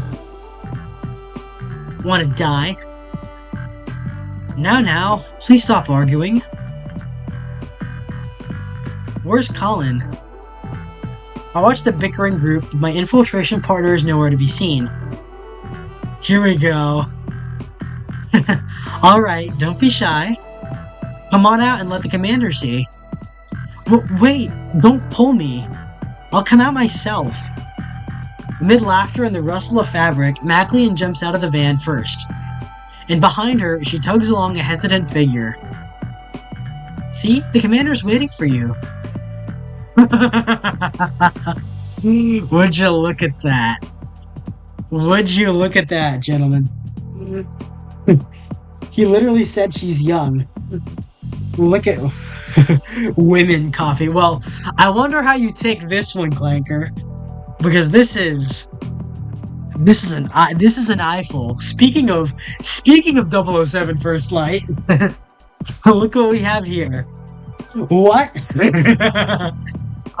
Miss MacLean, I told you this is so embarrassing. With a gentle pull, MacLean finally drags the blushing young woman into the light. A perfectly tailored black and white maid outfit, a lace-trimmed headpiece framing her signature ginger hair. The usually energetic girl now clutches her skirt helplessly, cheeks red as ripe apples, unable to even meet my eyes.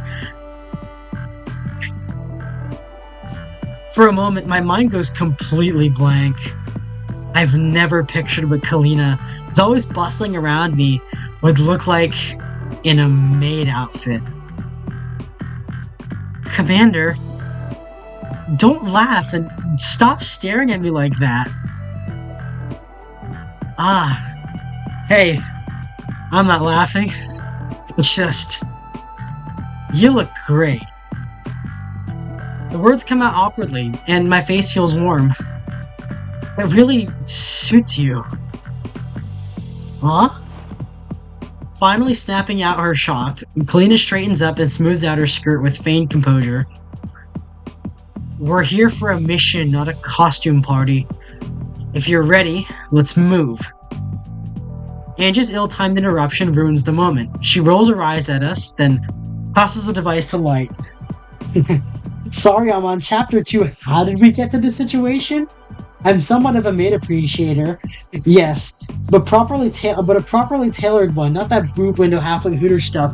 I quite like the French maid, Clanker. I quite like the stereotypical French maid, and I'd say it's quite modest, especially for like a fan service outfit.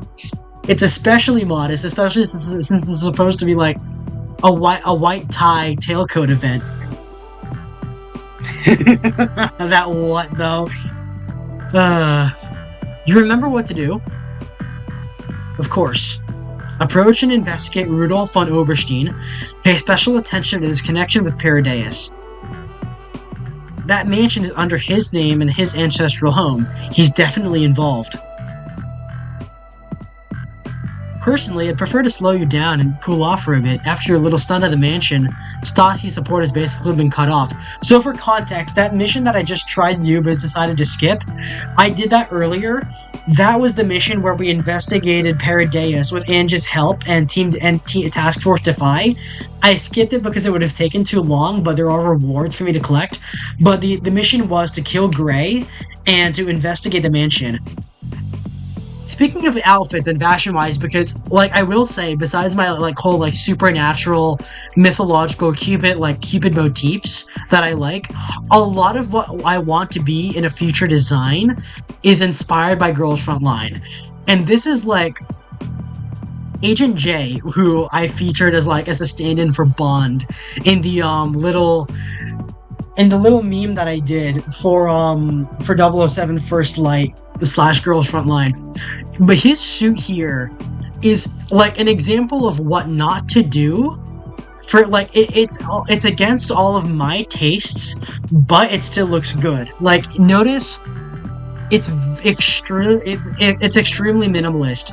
There's no there's no belt or belt loops on his pants. There are no like either he's wearing suspenders underneath his suit, or the pants are so tightly fitted and like closely fitted to his body that he doesn't need a belt. Like, tactically speaking, this would present problems if he's carrying appendix, if he's carrying like a gun in his pants, like appendix here. This would present problems if it's too tight. This reminds me of I compared him to James Bond earlier. James Bond typically either wears suspenders or a belt. In Pierce Brosnan ones, he wears a belt. Under Daniel Craig, Sean Connery, in Roger Moore, Timothy Dalton, and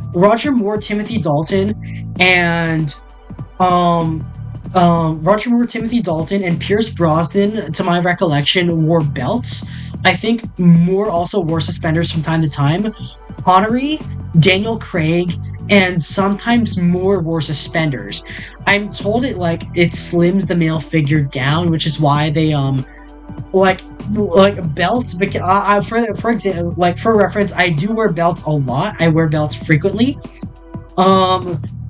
They are but I have not worn suspenders outside of like a costume thing I did when I was younger, and I never really liked them. I never really liked how uncomfortable I was because they were made of this elastic stuff that like chafed on my body. But the rubber, I've heard good things about them and how they can really like tighten up a male figure. But this suit is very I talked about Bond, but this suit is closer to Tom Cruise's from Collateral, from the Michael Mann movie Collateral. Another movie that I really need to see. He is my favorite movie, but Tom Cruise is my favorite actor, and I've been inspired by how his martial arts and his gunfighting in that movie in Collateral. And as a guy who likes Michael Mann, I need to see that movie. either they left out the details, or they deliberately designed it that way. Because in that movie, Cruz wears a light gray suit, like a sharkskin gray suit, instead of a black one. But his is very similar to this one. Dress shirt, no, Agent J's has no exposed buttons. Cruz's does, but it's rare. Maybe it's like future fashion, where a lot of the buttons will be hidden from the seam line.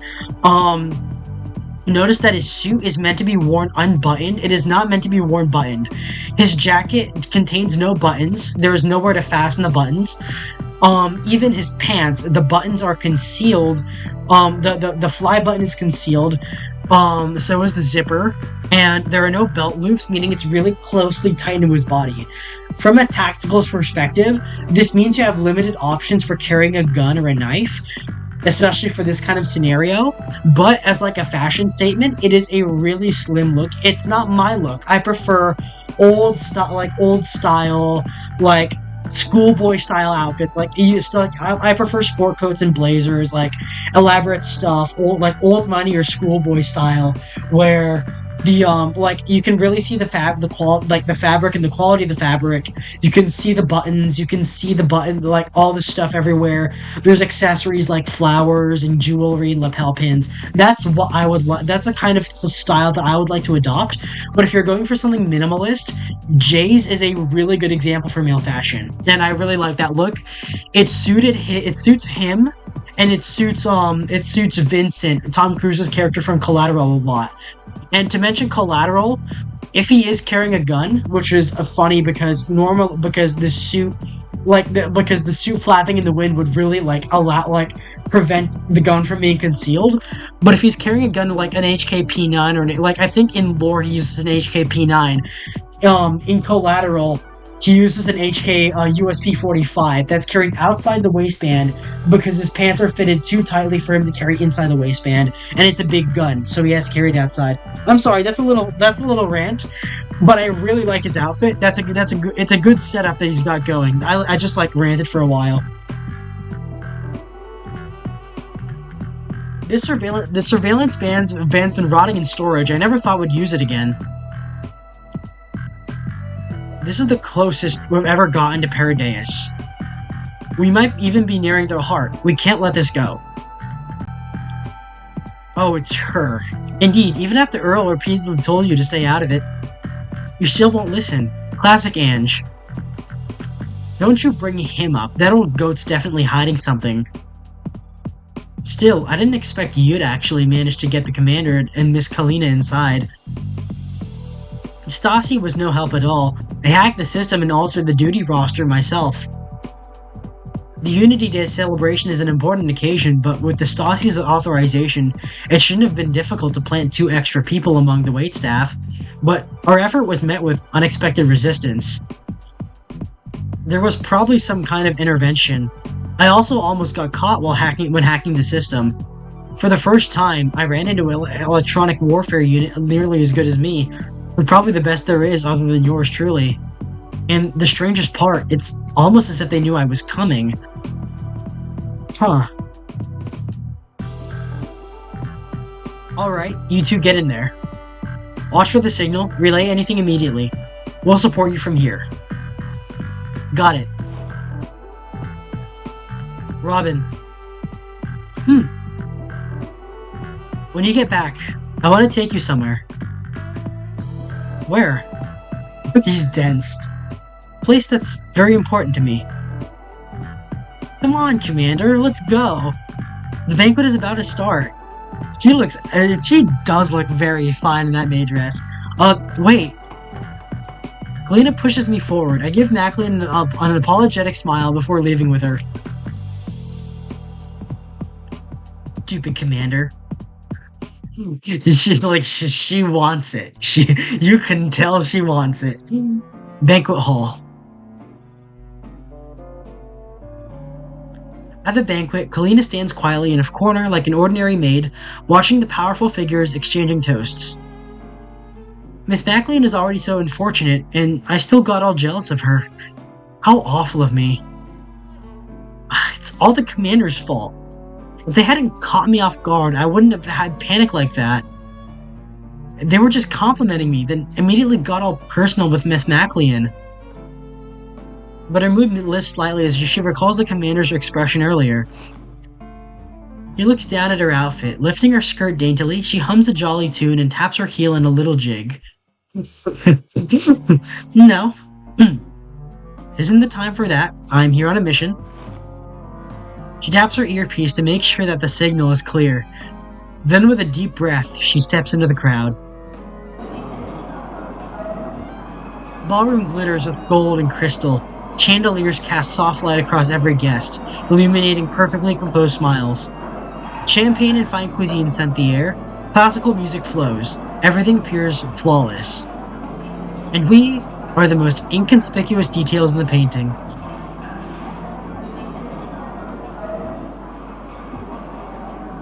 Would like any series to do male fashion with such high taste as Uma Musume did for the girls? I know, like, a lot of the a lot of Uma Musume leans into, like, it leans into derby culture. Like, they put the horse girls, they put the Umas in costumes that would have been appropriate to wear at a derby. Some of them, at least, like, not tacky on, but a lot of them did derby wear for the girls.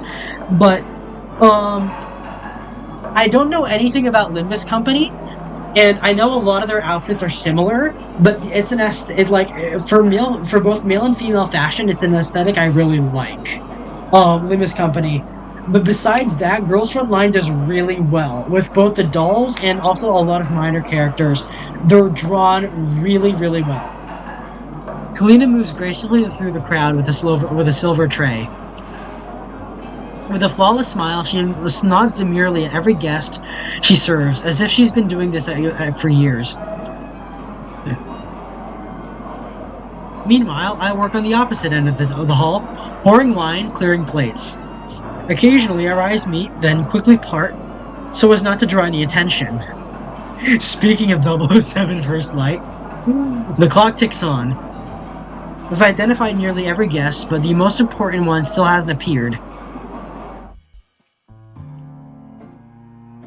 We regroup behind a quiet pillar where Kalina pretends to pick up a new serving tray. Well, it's no good. I checked the main hall, side rooms, and the upstairs lounges. Not a sign of Oberstein at all. Is he even coming? Same here. Are you sure your intel is solid? That's impossible. He's practically the star of the show tonight. He should be making a speech soon. How could he not be there yet? Did we overlook something? I have a bad feeling about this. Just as we are all puzzling over how to proceed. Hello? We turn. A boy in a small suit, no older than 12, looks at us nervously. He seems a bit timid and helpless. I notice a pin on his lapel with an exquisite yet somewhat familiar design. I believe it's a griffin. How can we help you, young sir? I'm looking for the restroom, but I got lost. Lena and I exchange a glance. She steps forward warmly. Don't worry, I'll take you. With a gentle smile, she takes his hand and leads him away down the corridor. I watch them disappear around the corner, then redirect my focus on the mission. And, do you copy? The target still hasn't appeared. I suspect the plan has changed. Requesting new instructions. Hold position. Oberstein is cautious. Our previous movements might have tipped him off. At times like this, we must not panic. Her voice cuts out abruptly, replaced by the sound of rapid typing. I frown, sensing something isn't right. Ange? Damn it! Listen, forget the mission, evacuate immediately, now. Her voice is sharp and filled with unprecedented panic. My heart sinks. What happened? Berlin's air defense alarms got triggered. Countless aerial objects approaching at high speed. Their target is...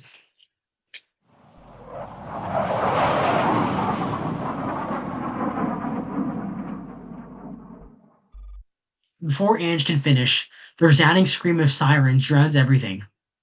For those who don't know, this is the beginning of the Battle of Frankfurt. From my I think no. I think no. It's not the beginning of the Battle of Frankfurt. No, this was the fireworks incident. The Russians are attacking Berlin again. The Neo-Soviets have launched a rocket attack on Berlin. In that instant, my blood turns cold. A chill runs all the way down my spine, making my hair stand on end. My first and only thought, Kalina! I turn towards the corridor that she has gone down earlier. My mind is blank, save for that figure dressed in a maid uniform. But I have barely taken a step. Boom.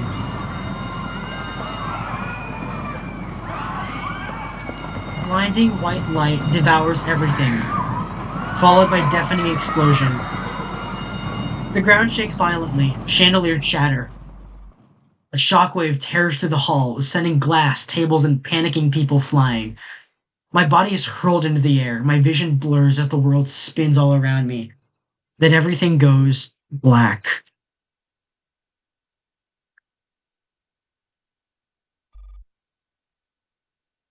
Darkness.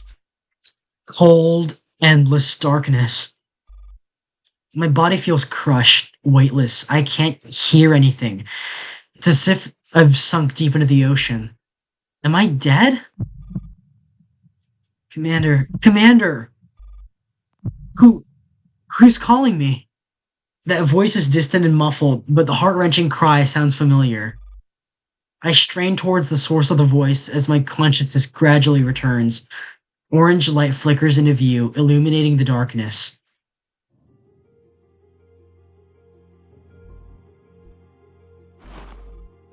Commander, you're awake. Thank goodness. Thank goodness. Through my blurred vision, a teary face resolves into clarity. It's Colin. She's crying. Colin.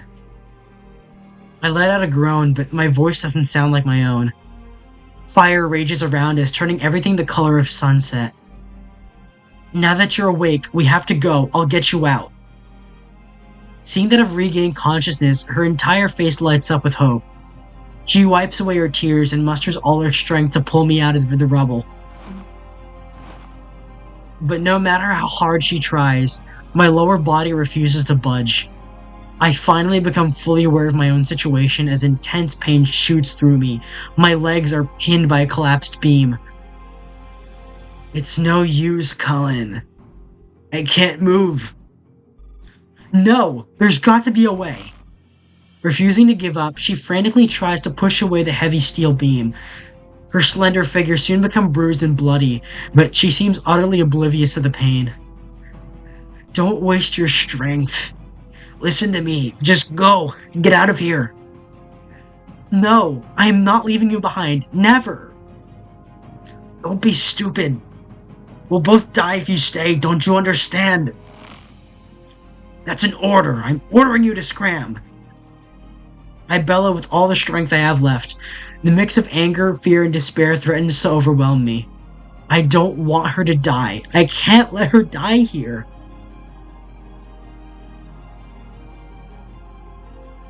No. She chokes back a sob. I'm not going. I'm not going!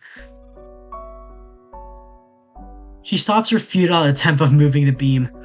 She shakes her head and tears start welling up her eyes again. But this time, she neither argues nor tries to run. She simply kneels down and takes my hand. Her face relaxes into a tearful, gentle, and heartbreakingly soft smile. For once, I won't follow your orders, Commander. You. All my wrath and exasperation die in my throat as I look up at her smile. All I can do is sigh wordlessly. I see now. Nothing I do or say will make her leave.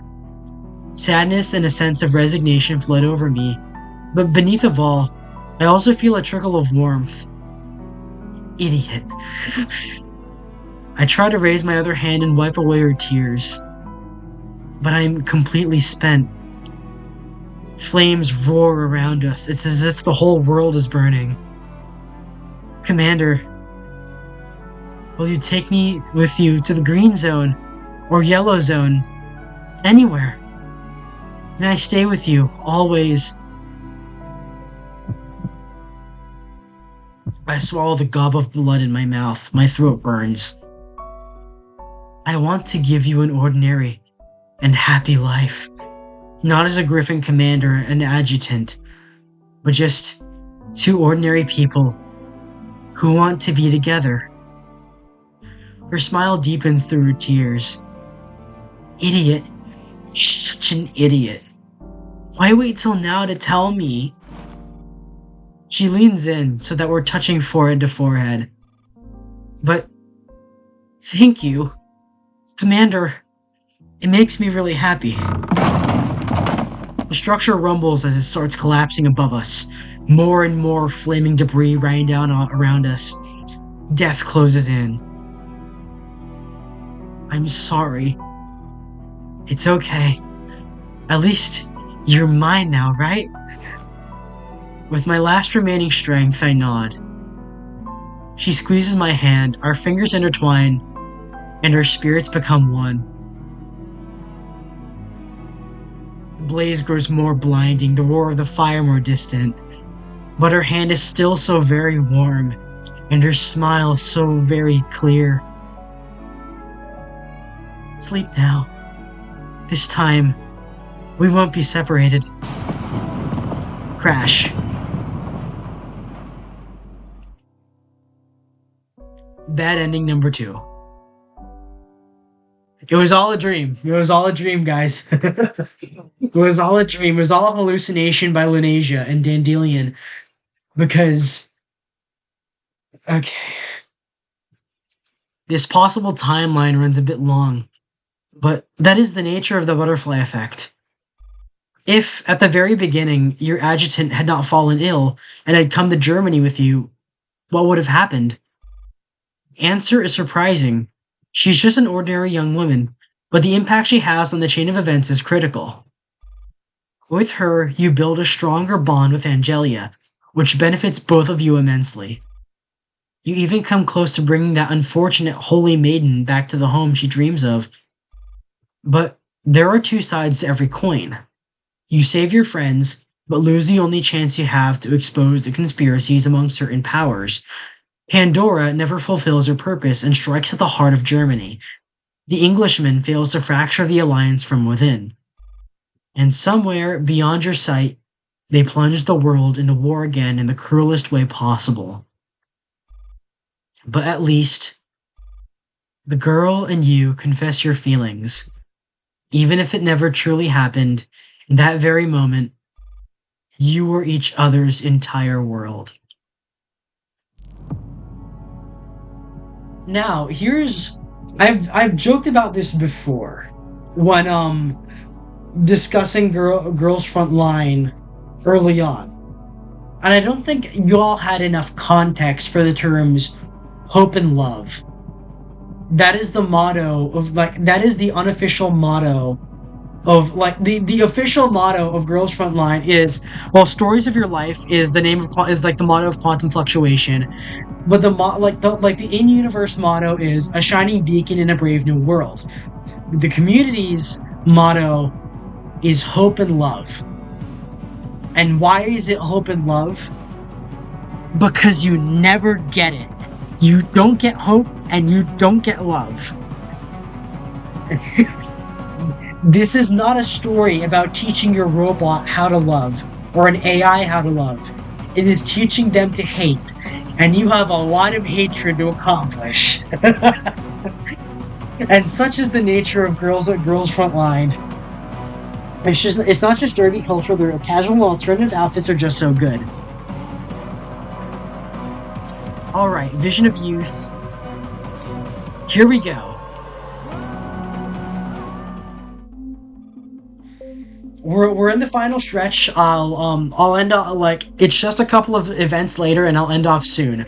Just stick with me because even though this is the early section of even a late game, Like, this is still fire. The writing is still excellent here. 4 viewers, alright. 2064, at a hotel in the White Zone of Frankfurt. Celebrity conversations.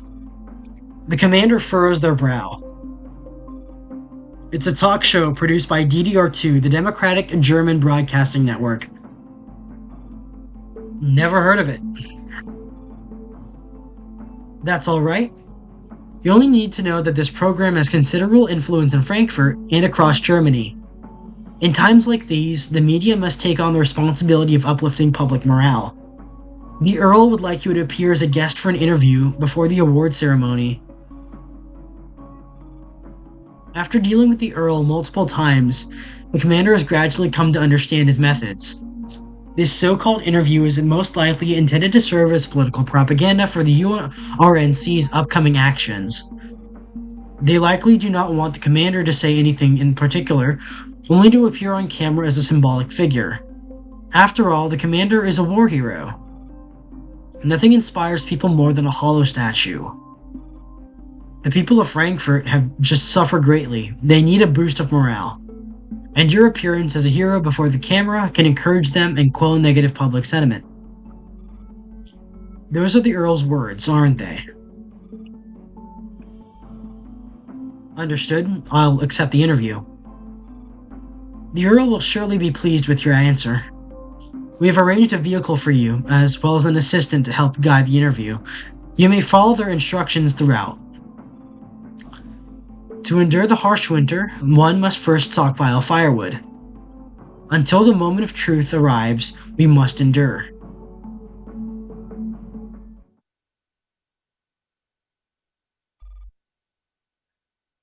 "2064, Studio Backstage, White Zone, Frankfurt. 5 minutes before the interview begins. Remember to smile. What you present to the audience is the image of a gentle yet resolute hero. And that key phrase, have you memorized it? To be the shining beacon in a brave new world. Not that one, the other one. Make humanity great again? That's right, simple, direct slogans like that resonate best with the public. Attention, Lord Oberstein has arrived. The sudden announcement makes the commander turn. Escorted by several staff members, a formally dressed figure, William, appears at the backstage entrance.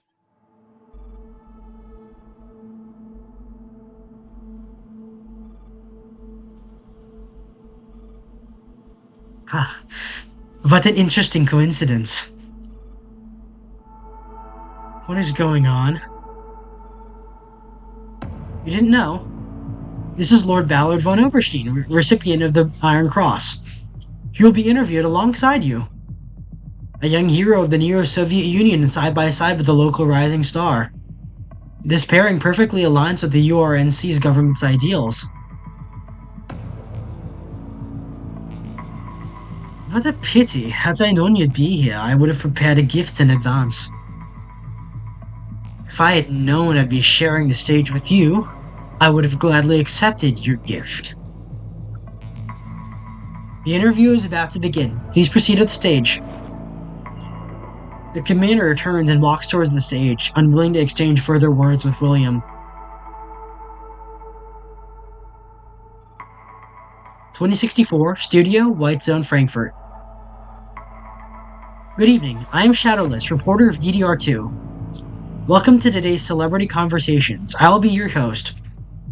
The war has brought immense suffering to Frankfurt, but the heroic acts that emerged from it have given us the strength and courage to endure the hardship. Today, DDR2 has invited 2 of the most prominent medal recipients. Under the soft studio lights, Shadowless smiles towards the camera. Just days ago, she had been moving through ruins under roaring artillery fire, reporting the devastation of war. Back then, she had accepted death as a possibility, never imagining she would once again stand here, hosting such an ordinary program amid gentle music. This is like, Like, it's supposed to be like German 60 minutes, I guess. First to take the stage is Lord Oberstein. During the war, he actively advanced cooperation with the URNC government, providing key technology and intelligence. He contributed greatly to bringing the war to a swift conclusion. Shadowless suddenly feels a moment of disorientation as she looks at the applauding audience. They are all citizens of Frankfurt. Some have just lost family and friends. We also have the hero from the Neo-Soviet Union, who was mistakenly believed to have died in action and posthumously awarded the Gold Star Medal just days ago. During the war, they rescued civilians, distributed supplies, cleared roads, and saved countless lives. Perhaps someone in the audience was once helped by this very commander. Thank goodness, we were able to witness the return of a hero.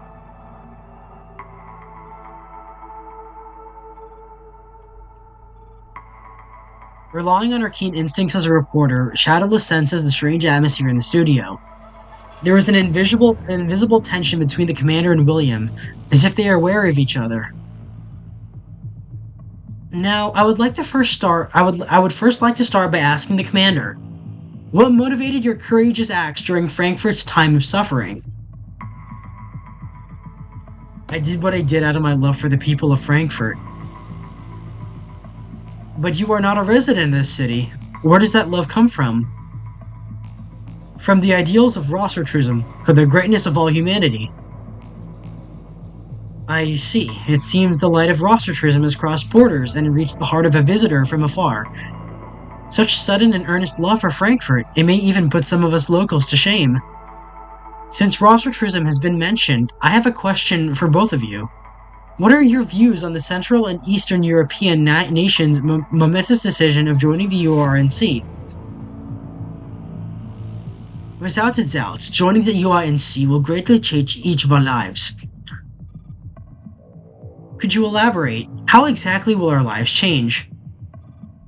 First, the URNC possesses the most advanced technology. Plans are already underway for the large-scale purification of containment zones. This initiative may completely resolve humanity's survival crisis and usher in a new era of prosperity. In addition, under the URNC's leadership, various technologies will become safer than they are now. For example, the upcoming dual regulation policies are a crucial measure in response to the recent incident. Back when she was a rookie reporter, Shadowless had handled similar assignments. In interviews, she would simply ask predetermined questions, while all responses had already been scripted in advance. Those in power manipulated the truth. What the public sees is always only a fragment of it. A journo being a good guy? That's like the most unrealistic part of this game. In this game of alien artifacts and like global apocalypses and robots that are like killer Terminators that are more than human. That is the most unbelievable part of it all. An honest journalist. Shadowless turns off the audio of the interview prompt and glances at Falk, the cameraman beside her. Having worked together on the battlefield, Falk seems to understand her intent and grows visibly uneasy. Then, Lord Oberstein, may I ask, are you aware of the reports currently circulating online regarding Cornelia Schaefer's exposé? What are you talking about? Cornelia Schaefer was once a research assistant under the Glacier Corporation. On the day of Frankfurt's memorial speech, she delivered a public address. She claimed that the push for comprehensive doll regulation is actually to make way for illegal patents involving relic technology and human biological components. What? Where did this mad woman come from? Shadowless's unexpected move not only leaves Oberstein at a loss, but also throws the entire production crew in a panic. Some frantically signal her to stop, while others rush into the control room, seemingly preparing to cut the broadcast. How can we air this? Cut it now! Wait, Chief Editor!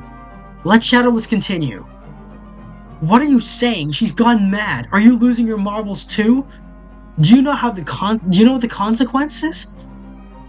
But the DDR's principle has always been to deliver the truth to the people.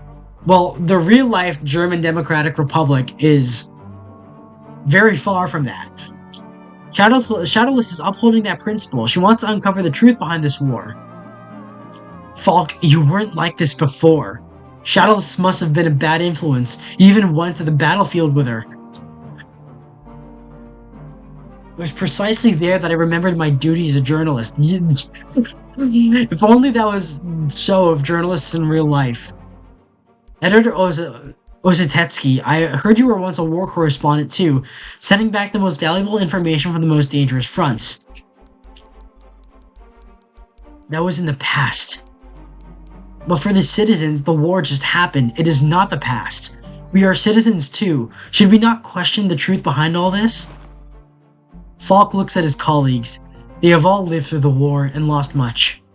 Moved by his words, they all look pleadingly at Ozatetsky. Damn it. Fine, I'm done arguing. But don't come crying to me when you lose your jobs, and tell her to rein it in. Otherwise, I'm afraid we won't just be losing our jobs.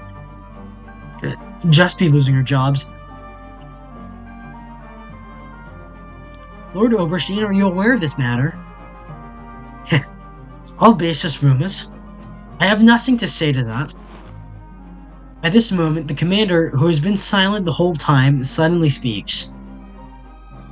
The desire to steal fire was man's original sin. I believe everyone still remembers the incident at the Alte Oper. The rumors that Miss Schaefer was spreading may in fact be a kind of warning. The sin of stealing fire. Does that mean excessive technological development brings danger? But without technology, how can humanity survive in a world plagued by collapsed radiation? I do not oppose technology. I oppose the so-called price paid in its pursuit. If the rumors you mentioned are true, then there must be other figures who have been replaced like Dr. Gray. Those behind the scenes pursue technology at the expense of innocent people, turning them into sacrifices. Whatever their goal, their methods have already brought conflict and war. But these are still rumors. Surely, with your agency's intervention, the relevant authorities will conduct a fair investigation. This world belongs to everyone. It should not be controlled by a handful of conspirators spreading rumors. I understand. Then I suppose this is also why you persisted in your actions during the war. Do you intend to change the world through such actions? For example, by continuously aiding civilians, drawing the attention of elites and those in power to the neglected lower classes, and restraining the misuse of technology that leads to war. I don't know. I don't know if I can change the world, and I never intended to be a hero. I only want to do what I feel must be done. Even if it changes nothing in the end, I will still give it everything I have. That is all I have to say. Thank you for your answer. That concludes our interview with Frankfurt's hero, the commander. Alright, the Vision of Youth, Return to Patriotism. This is the last one.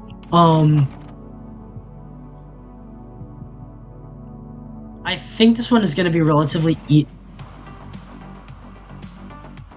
yeah, well, you know what? Like, I might as well, because we're playing with wife here. But, hold on. Okay, let's, we'll start. I think, there might be a cutscene that we're missing.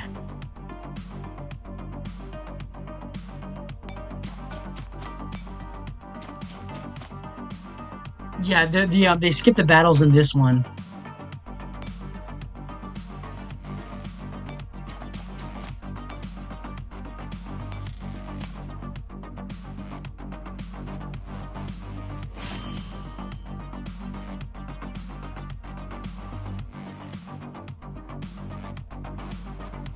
Sorry, like I want a quick one before we can really lock in.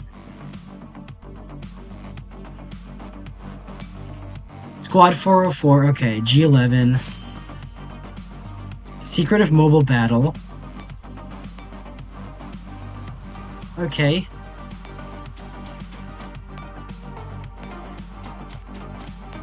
The interesting part is that,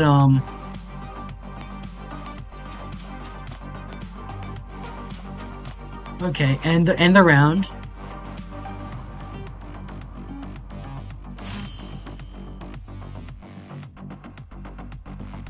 All we need to do is get to the radar.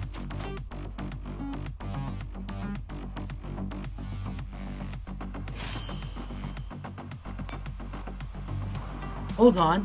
What's our do we have any special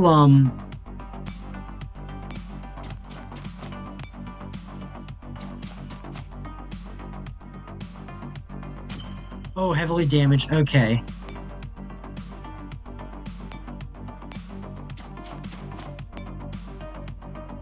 Here's the thing. Hold on.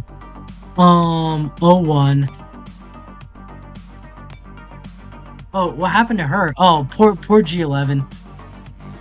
Okay, the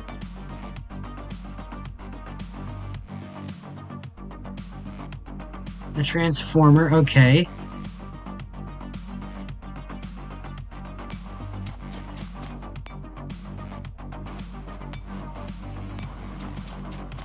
Let's end that round. Because I think the Paradeus units are static here.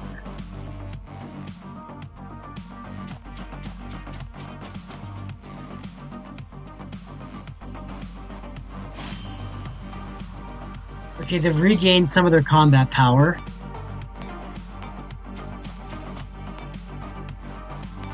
Let's switch. Learn that, and then end the round.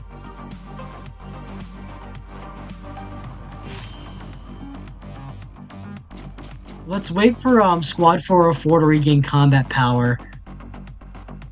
Okay, so they've regened. Have they regened health? No, they haven't for some reason. Deployment nodes.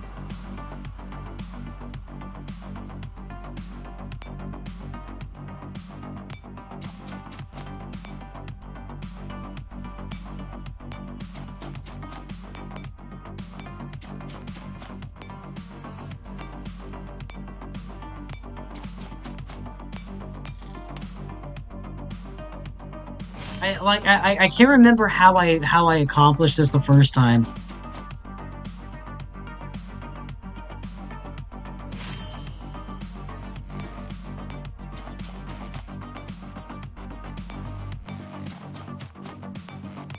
Because I know Squad 404 is supposed to be the spearhead.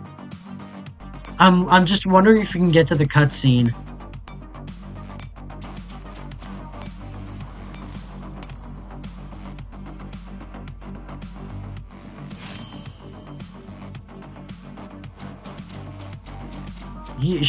They're gonna engage her, and they're gonna get taken out.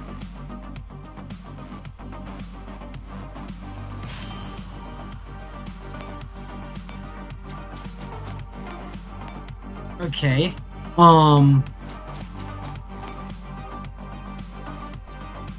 Let's switch.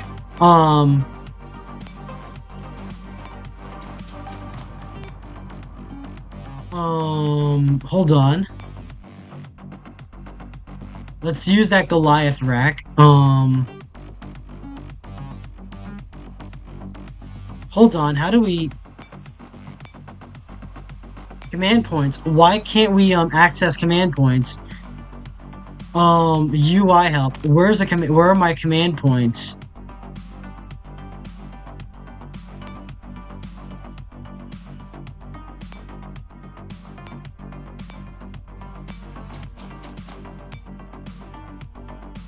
Where are my command points? Hold on.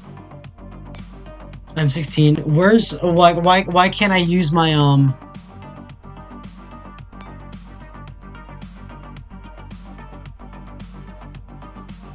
Hold on. What's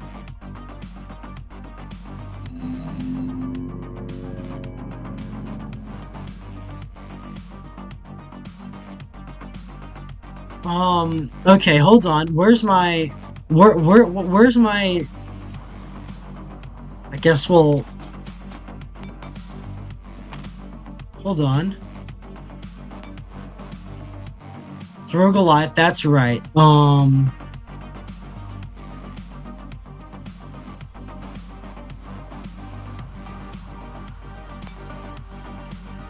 Okay. Hold on. Okay, okay, that's down.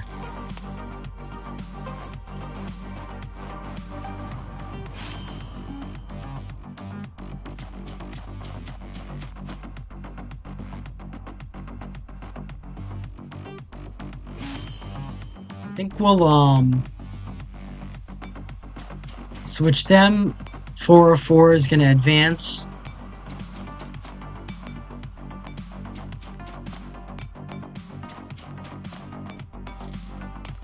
I think I think I did a better playthrough on my first time.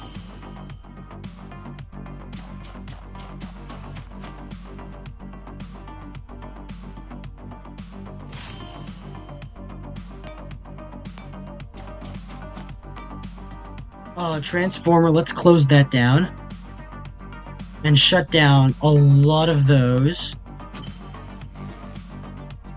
So that forces a retreat on their end.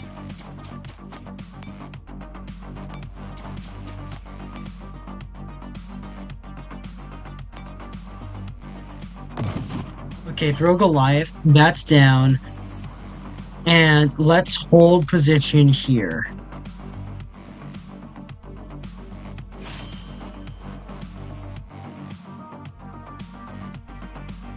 Turn 10, okay.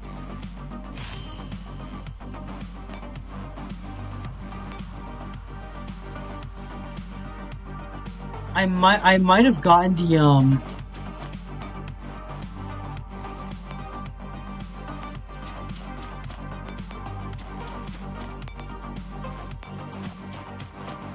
Hold on, combat summary. Any ally echelon reaches the radar. Okay.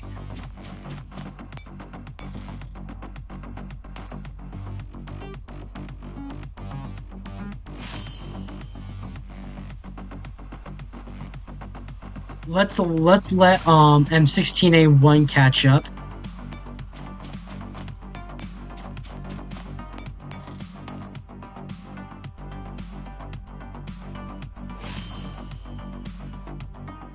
Okay, they're holding position, so we're free to move.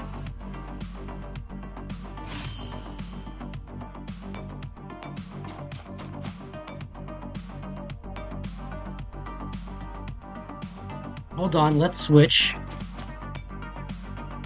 Select, and then... Is he alerted? Not yet. Unfortunately, we didn't get the cutscene to this.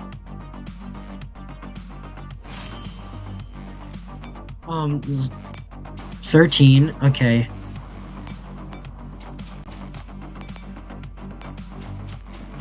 And then... throw Goliath. Okay.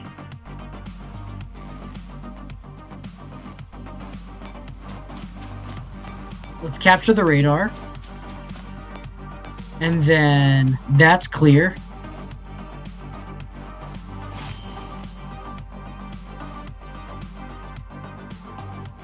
Okay, let's M16 provide covering fire so we can get G11 to safety.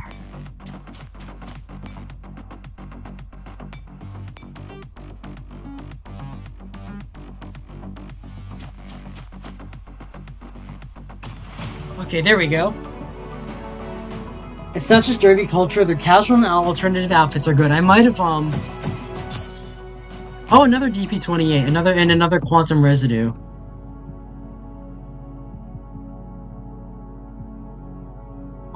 Vision of Youth, Return to Patriotism.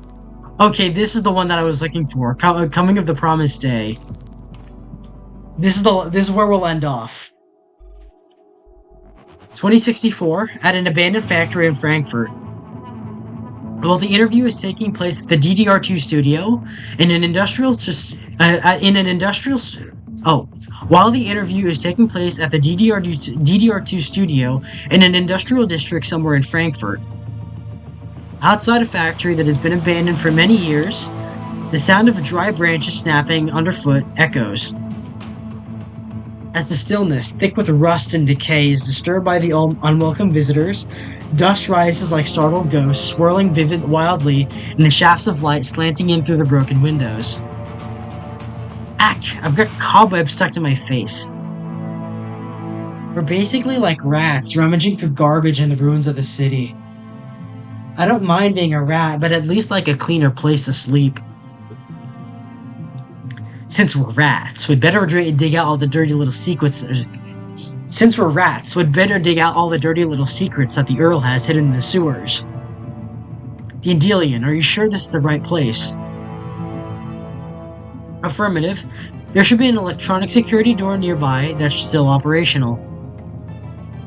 I think I found it, but it needs authentication to open. Lena is the first to notice the alloy electronic door hidden among the debris. A low hum can be heard as the indicator light on the control panel blinks faintly. With Dandelion around, I guess I don't need to step in, right? Hold on, I'm working on it. Dandelion's voice comes through the communicator in Kalina's hand. Lena had no idea she is the mysterious figure AK-12 mentioned, the one relaying messages on the commander's behalf. Lena looks at Dandelion's virtual avatar on the screen, recalling her conversation with Tokarev a few days ago. What Tokarev doesn't know is that the commander's final ending. Only the commander and she know. The reason Dandelion lost her body, and why that tank drove down that road. Miss Dandelion. It's done. Huh? Door's unlocked. That was fast. Before Kalina can figure out how to broach the subject, Dandelion has already finished cracking the lock. The indicator light on the door turns green. You look like you wanted to talk to me in private. I can pretend that the hack is still underway and keep 45 and the others waiting for a bit longer if you want. It's not anything important. Lena takes a deep breath. Sorry, it is actually important. Miss Dandelion, is the commander okay? The commander is fine. At this very moment, they're delivering an inspiring speech to all of Frankfurt. Unfortunately, we can't watch the broadcast. A speech? What's going on? It's complicated, but don't worry. I'm monitoring their situation constantly. I won't let anything happen to them. So you really have been staying by their side all along, Dandelion. I have some more good news for you. The neural clouds of Tokarev's squad have been successfully recovered. Task Force Defy is securing new frames for them, and they should be rebooted soon. Really? Thank you. No need to thank me. It's the commander's order.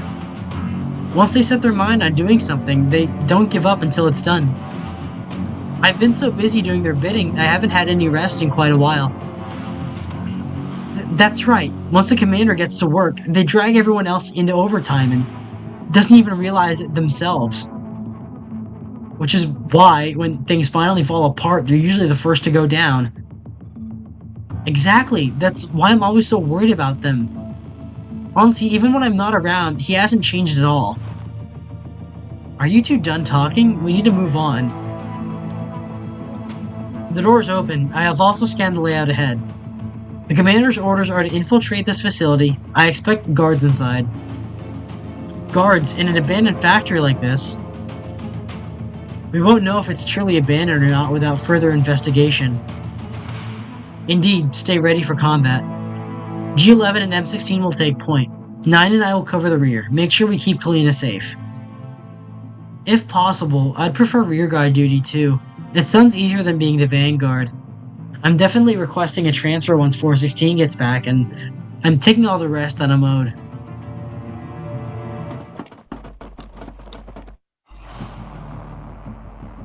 $2064, Underground Factory, Frankfurt. The group takes an air freight elevator and soon reaches a warehouse filled with raw materials. Careful. Those are your NC soldiers. Wait, what's in those crates? Dandelion. Without a doubt, these goods belong to Paradeus. They thought I wouldn't notice just because there are no markings. How naive. So the URNC is still colluding with Paradeus. And this is just one production line. Based on our intel, there are many more facilities like this throughout Frankfurt, all reactivated with the URNC support. I'm curious how you even found these facilities when the Earl has gone to such great lengths to hide them. It's all thanks to our commander. Fortresses are easiest to breach from within, and so are intelligence networks. That does sound like their style. Let's hope they don't set a bad example for others. So, what's next? We can't let their sacrifice go to waste. Let me think. If you want me to dig deeper into their system, you'll need to create a diversion. That's easy. Let's start with an explosion. We're gonna destroy this place anyway. That's why for ya. A few minutes later, alarms blare throughout the factory. Gunfire and explosions erupt out one after the other. Several tear gas grenades are thrown from unknown directions, and thick smoke engulfs the guard's vision. Intruders detected in Lab E4, 4 targets, including T-Dolls. Open fire. Oh, there's Kalina with her gas mask. Oof, that was close. We're outgunning. They have it pinned down. 45, don't you have G11's battery switch? Should we turn it on? Huh? Wait, no, I don't want to charge in here. I'll get shredded. Better if one of us gets shredded than all of us, right? Calm down, stay behind cover. We're just a bait this time.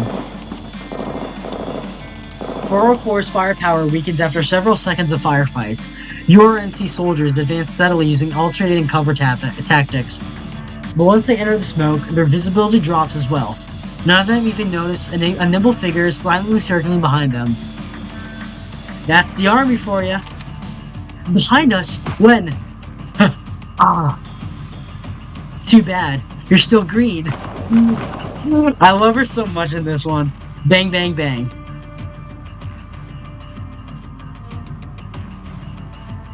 That should be enough of a diversion, right? This is more than a diversion, it's a full-on assault. Did you find what we're looking for? I've hacked into the factory's main system and found some interesting records. This production line was active for a short while a few days ago. The goods were shipped to a single location. This should be the place the commander has been searching for. Jackpot. Looks like 404 wasn't bait for nothing. Hey, why not check the other factories and labs too? The data is encrypted. I'll need more time to crack it, but we may not have that luxury. Just as Dandelion finishes speaking, the isolation door ahead begins to move.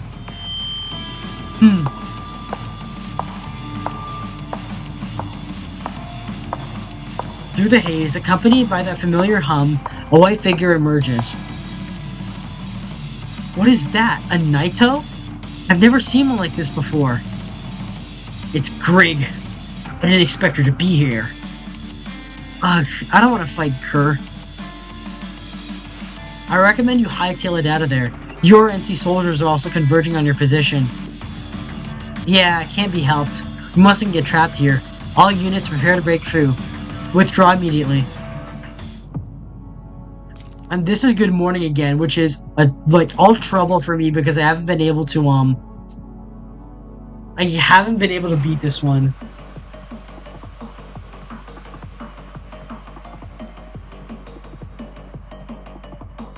Because it requires your own echelons too.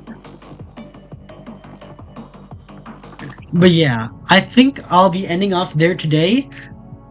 Please tune in because I have a big upcoming rant about 007 First Light coming in on Wednesday. I have a lot to speak about there. But I'm glad to have shared this with you all. Thank you, Dantiok, and thank you, Clanker, for coming in tonight. I really appreciate it. Thank you, everyone who came. Otsu love, and I'll be seeing you next time. Next time on Wednesday. Oh, repairing SIG 516 has been complete. Cleared that up. Let's visit. Let's give her a visit. Um, FNP9. There's 516. You know what? There's the bed. We'll let her sleep for a moment. Gift, and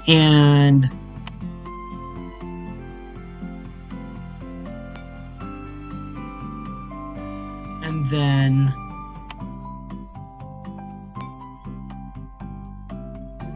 and that's that for now, at least. Thank you everyone who came. Oats to love, and I'll be.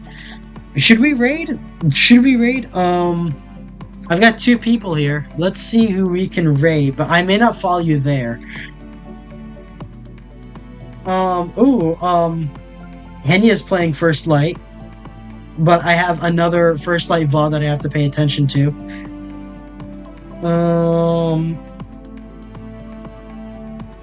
I'll send you over to Pascal Saucer. Alright, thank you everyone who came, and I'll see you on Wednesday.